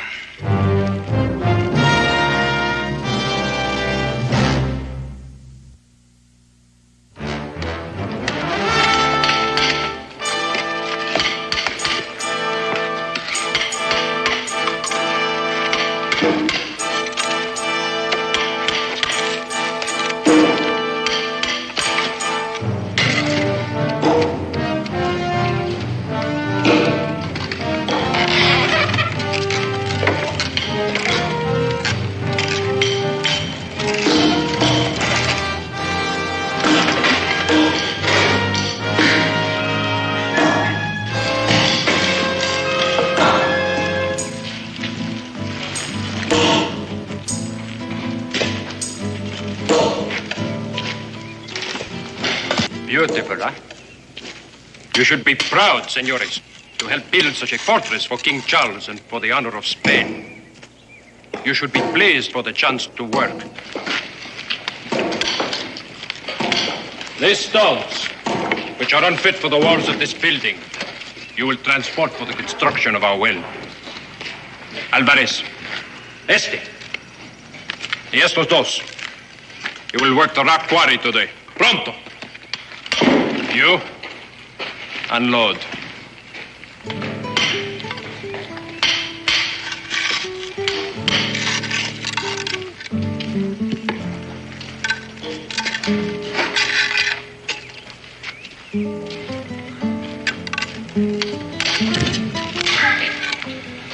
I warned you about that informer, didn't I?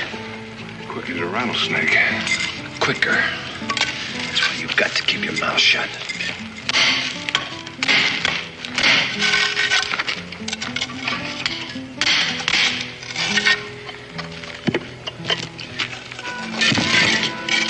There's a curfew at night, isn't there? Anybody caught outside the tent shot? Yeah, that's right. Nobody left our tent last night, yet the captain knew everything I said. That's the way it always happens. How?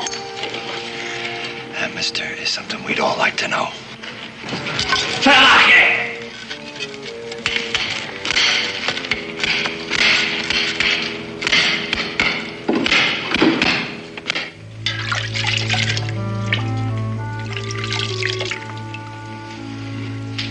Hot dishwater. Only had meat once since I've been here. Well, that wasn't meat, that was buckskin.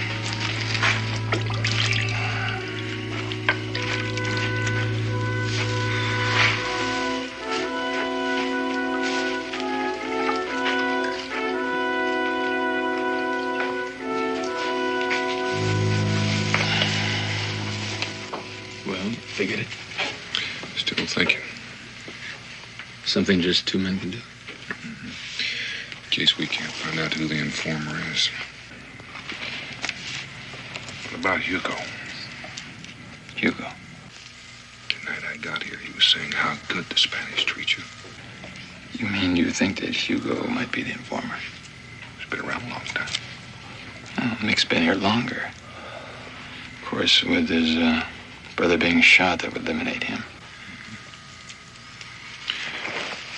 Cache of gunpowder in that little building looks mighty inviting. Two men would seem like a lot more if they could get hold of a keg of it. Do you have an idea how we can get it? Not yet.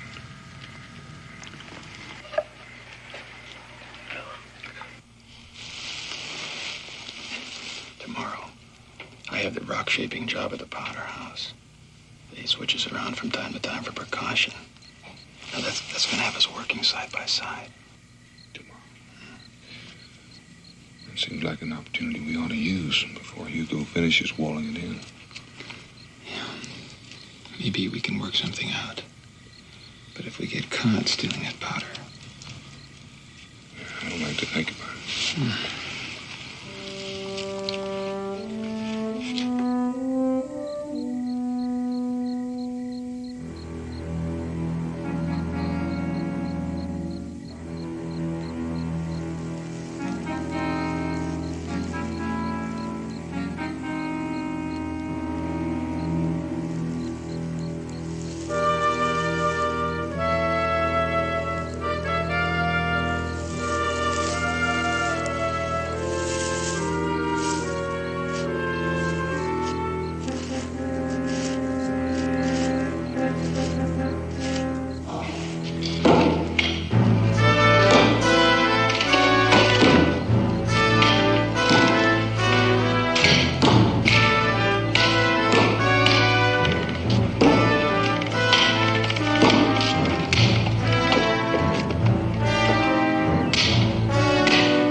Ruin my mix.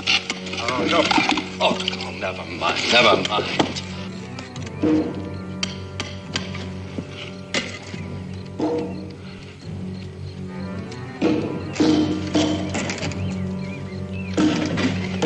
I'm finished! I'm not working here anymore! Billy! I'm nobody's slave! Billy! Come on, help me! Don't just stand there! You're afraid to shoot! This is what I think of that flag! This is what I think of the Spanish! Billy! ¿Qué pasó? Mira, capitán. Mira lo que hizo este puerco a nuestra bandera. You have no right to keep us here. This is American territory. Páralo al poste de castigo. I'm not working under that flag anymore.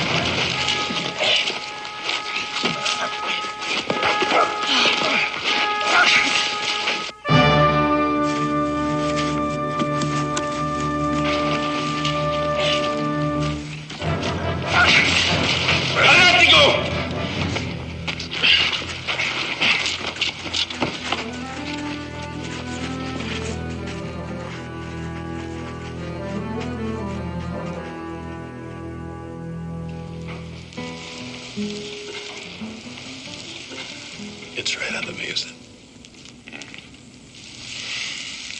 Just 50 lashes. It was worth it.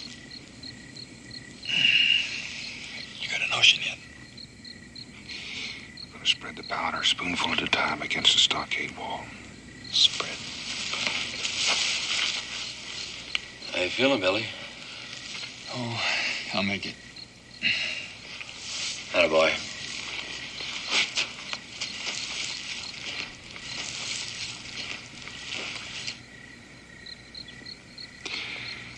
Mix the gunpowder with lard. That will stick to the wall and won't blow away. The lard will help make a fire that'll spread like wildfire. While the Spanish are fighting the fire in the panic zone, we'll jump them, take their guns, and take over. Just the two of us. We're gonna recruit 2 more men. Which 2? We can't trust any of them for certain.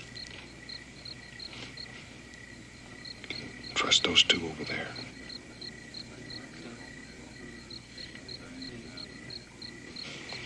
When they arrived, the informer was already here. Where are they working tomorrow? On the stockade wall. Good. We can hit both ends of the stockade at the same time. Have you talked to them yet? Can't risk it in here. We'll recruit them tomorrow.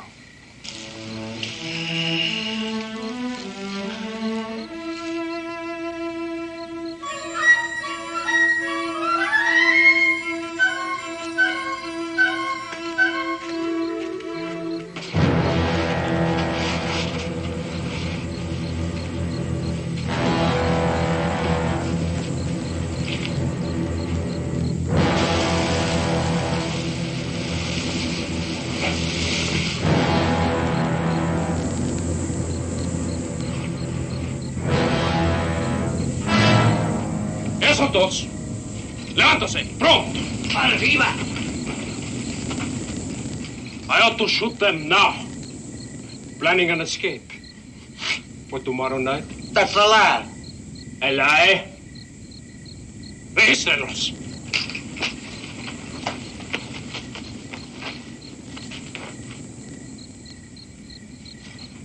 Mira. A lie.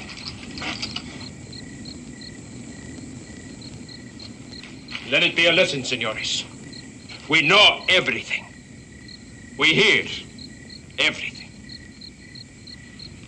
These two pigs are planning an escape. You will escape.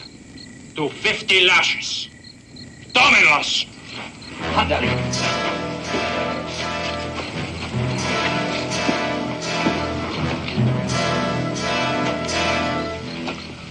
Pleasant dreams, senores.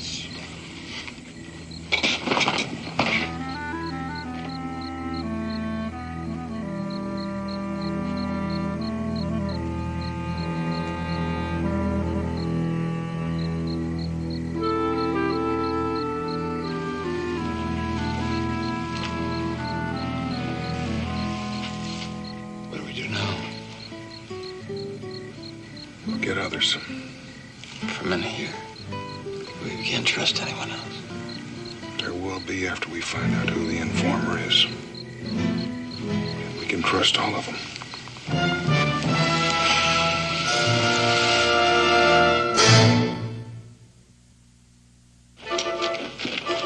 Good morning, senores. A glorious day to work, is it not? A pretty sight, isn't it? Remember it. Now, to work. Move! Pronto, move! Muévase.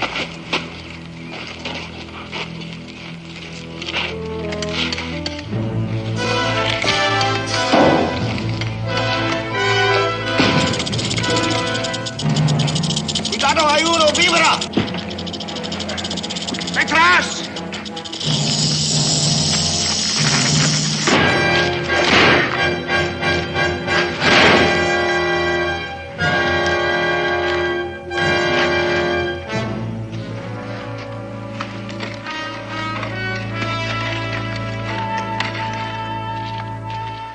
Bueno, muerto. Eres un hombre muy rápido.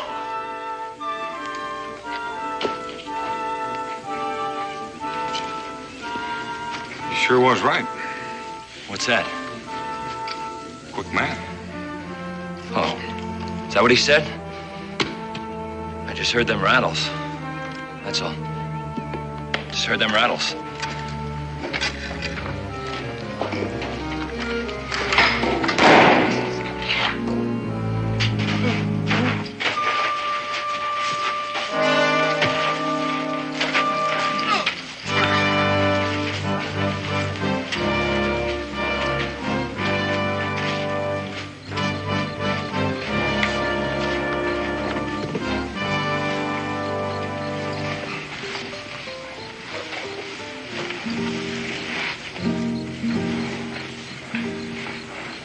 That guard yelled Vibra, which means snake. Zeb turned just like a flash. And he understood everything the guard said afterwards. So he understands Spanish, so what? You do, a lot of people do. He insisted that he didn't. Look, Zeb's no informer. Why'd he lie? You'd have to be Spanish yourself to go along with him. With his blonde hair and blue eyes. Blondes in northern Spain. Even so, is that proof enough? Maybe not. If we could just figure out how the contact is made. And with what happened today, I think maybe I can find out.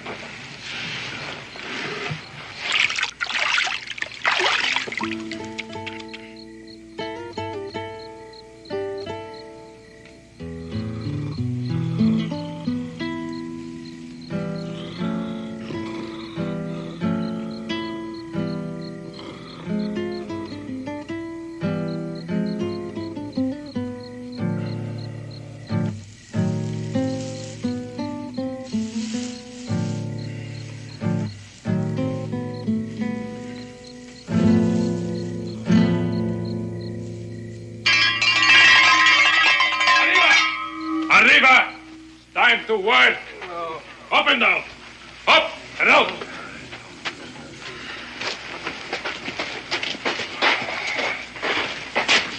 Keep a lookout for me. What are you doing?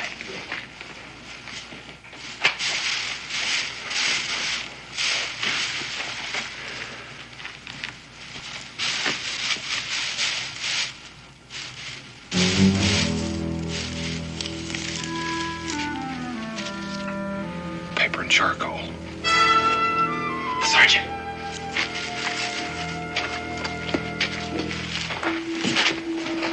How's that? That better be a good excuse. It's better. Had something in my boot.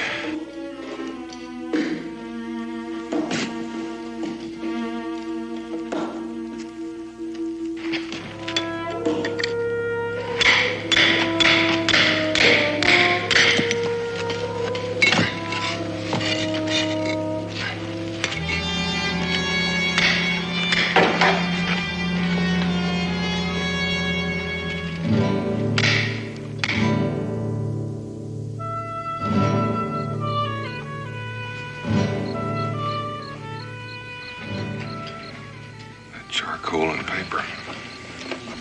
Look, someone could have planted it on him. We can't delay much longer. I still can't believe it's Zeb. We're gonna have to take a calculated risk. How? Smoke him out. Make him show his hand. All right. When? I'm gonna start right now.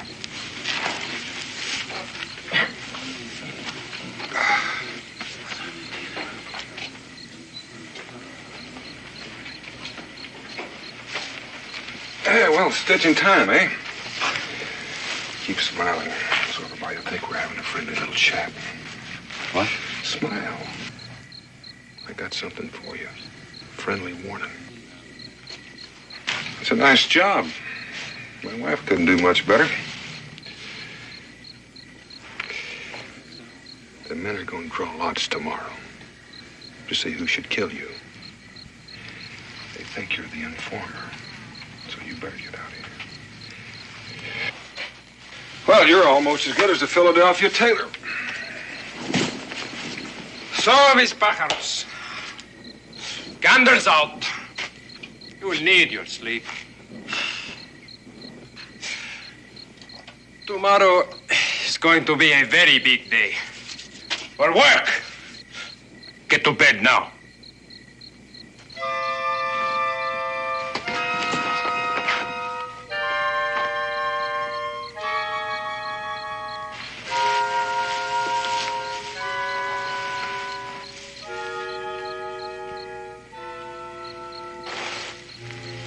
Now we're going to find out.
You, out.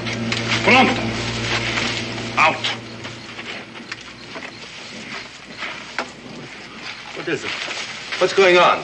What do they want Zeb for? That's all they can do. Work you like a pack horse and then roust you out for a whipping. There's nothing you can do about it. Nothing at all. Shut up, man. I ain't gonna shut up. I ain't some kind of dog you can kick around. If I ever get out of here, if I ever find out who that informer is, I'll kill him. I swear it, I'll kill him. You shut up. He'll pull you out next. No, he won't. Not him. He's not the next one. What do you mean? What are you talking about? I'm next. ¿Cómo lo averiguaron? ¿Hiciste algo tonto?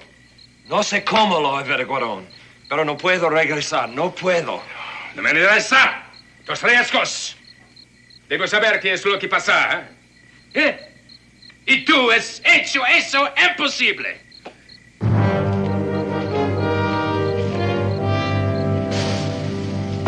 Arriba.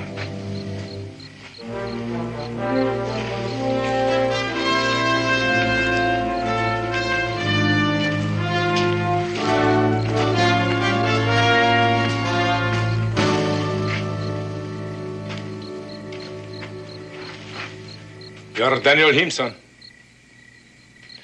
So the men think that he is my informer.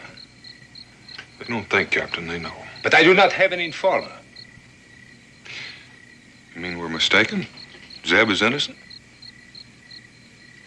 I am a man of honor. It is beneath me to use spies. Are you going to send him back to the tent? Do not play games with me, senor. Do not go too far. Because if you're going to send him back, you better tell him not to pass any more messages under the tent. Sácalo. Déjalo dormir con nosotros. Sácalo.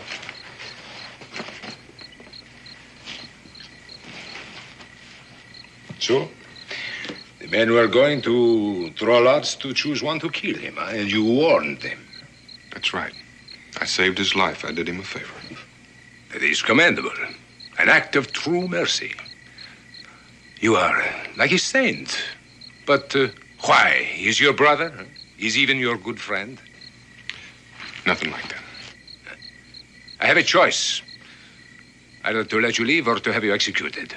Having you shot means nothing to me. It is like shooting an animal in the forest. One more or one less is no trouble to me. So, you will speak the truth. You understand, huh? I understand. Now, why? Why did you warn him? I figured he was working for you for a reason. A good reason. He ate your food. He slept where you slept. He worked hard like you. But he's Spanish. I found that out. He took the food and conditions because of that. Because he knew your government would reward him for services rendered. You are not stupid, senor. And I want to be rewarded, too. When this job is finished, you can't afford to let these men go to tell how this fort was built. You might take them to New Orleans, lock them up, but more than likely you'll have them killed. But you, if you worked for me, you cannot afford to talk about anything. But you can let me go. That's my reward. You are clever. I do not trust clever men. And you have a fort to finish, and to do it, you need to know what's going on with the men. Do not twist me around, senor. I merely did you a favor. You, Zeb Brand, myself, did you all a favor. And what will you tell the men if I send you back? I'll tell them the truth. What? Part of it, anyway. They would have been punished, whipped, starved, if they'd have killed Zeb Brand. It would have been worse for them. I'll tell them I did it for them, to protect them. That you were grateful for my saving Zeb's life. They'll understand. They're reasonable men. But if they do not believe you, they will kill you. That may be. But if they're punished, whipped, and starved anymore, the work on this fort will suffer, and you won't be finished on time. Now, do I go back or don't I? Yes. Because I have no choice. Yes, and you work for us. You work for Spain. Sargento. Sí, mi capitán. Regrésalo a las barracas de los prisioneros, ¿eh? Está con nosotros. Ahora. Sácalo.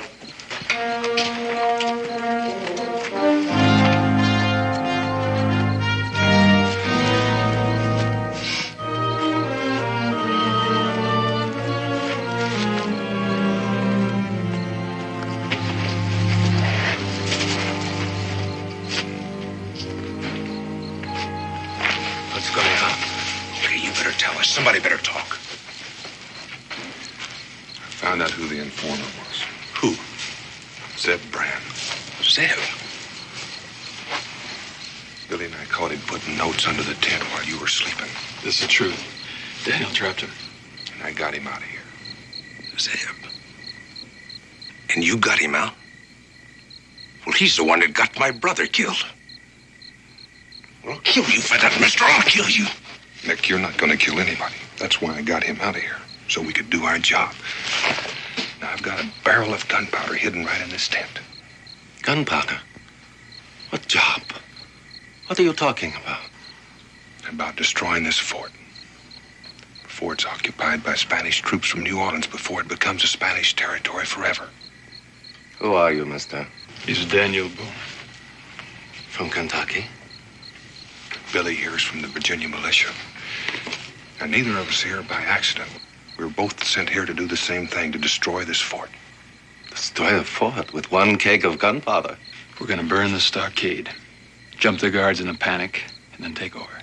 And when the time comes, each man will mix a handful of gunpowder with lard. And when he passes the stockade wall, he'll place his handful against the wall. Once it's ignited, it'll be a fire they can't put out. The storeroom. Why not blow that up? It's full of gunpowder. While we're all in the fort, blow ourselves up. All right. All right, when do we start? We'll make our plans tonight, after today's work. Now, you better get back to your bunks.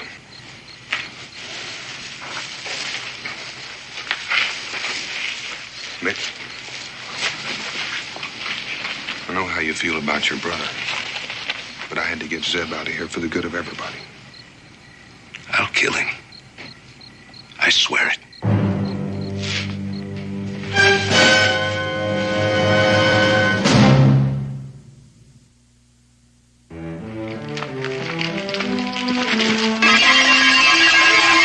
Arriba! Up! Out! Move! Move!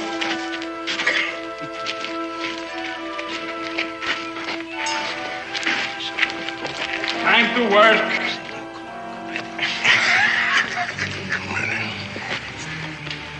Murder. Cuidado. ¡Carota! Es un exitoso.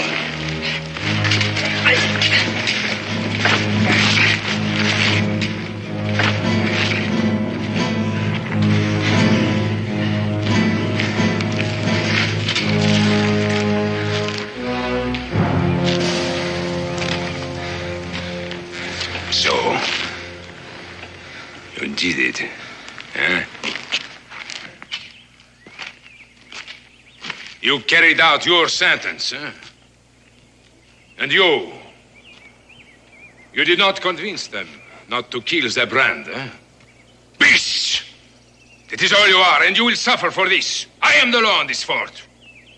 And only I can take it into my own hands. Only I.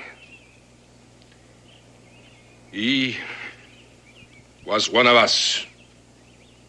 One of mine, a loyal servant of Spain.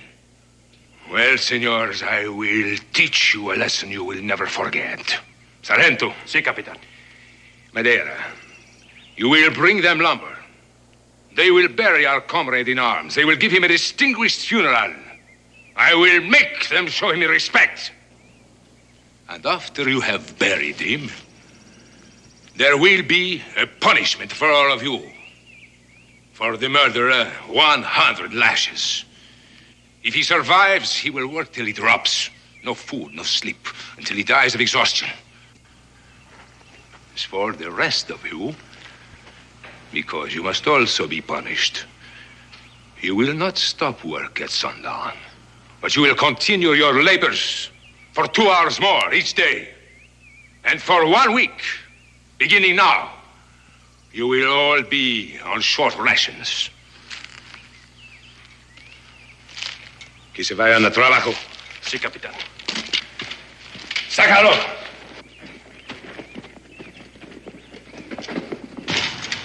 Now, pigs, to work. Move!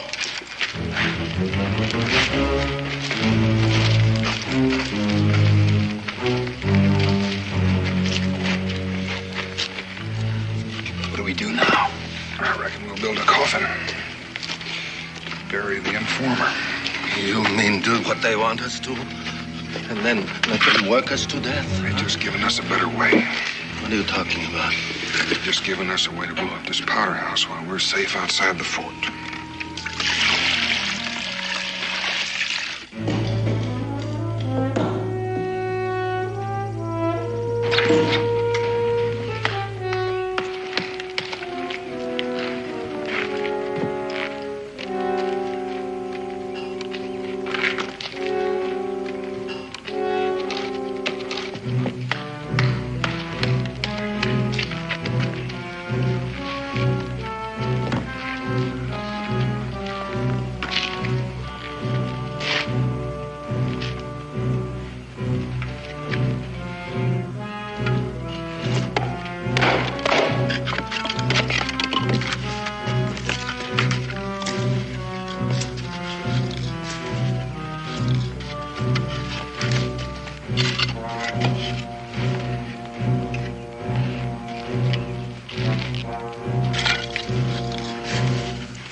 About finished?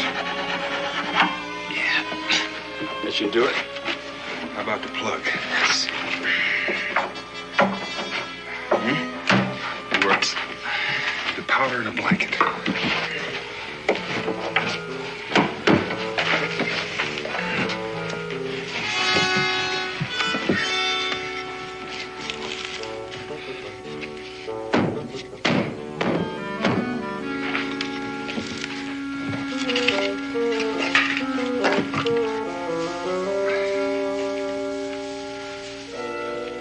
Get rid of this. Remember, when we carry it, this end has to stay up and this end of the coffin has to stay down. Now, who's got the candle? Here it is. Better be sure and stay behind us. Right. You know something? It seemed like in the end, maybe Zeb do us all a good turn. Huh?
drop their arms.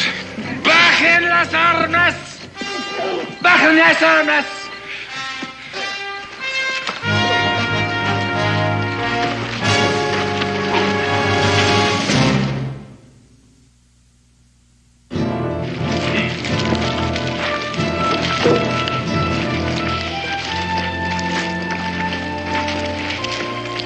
All right, hold it. What are you going to do now, senor? You will kill us all, I suppose. Daniel, I'd sure like to accommodate the man. Give me the pleasure. No, we won't kill them for the same reason they didn't kill us. There's a job to be done here. And I think we're all a bit overworked. We're going to dismantle this fort, log by log and stone by stone. That's a wonderful idea.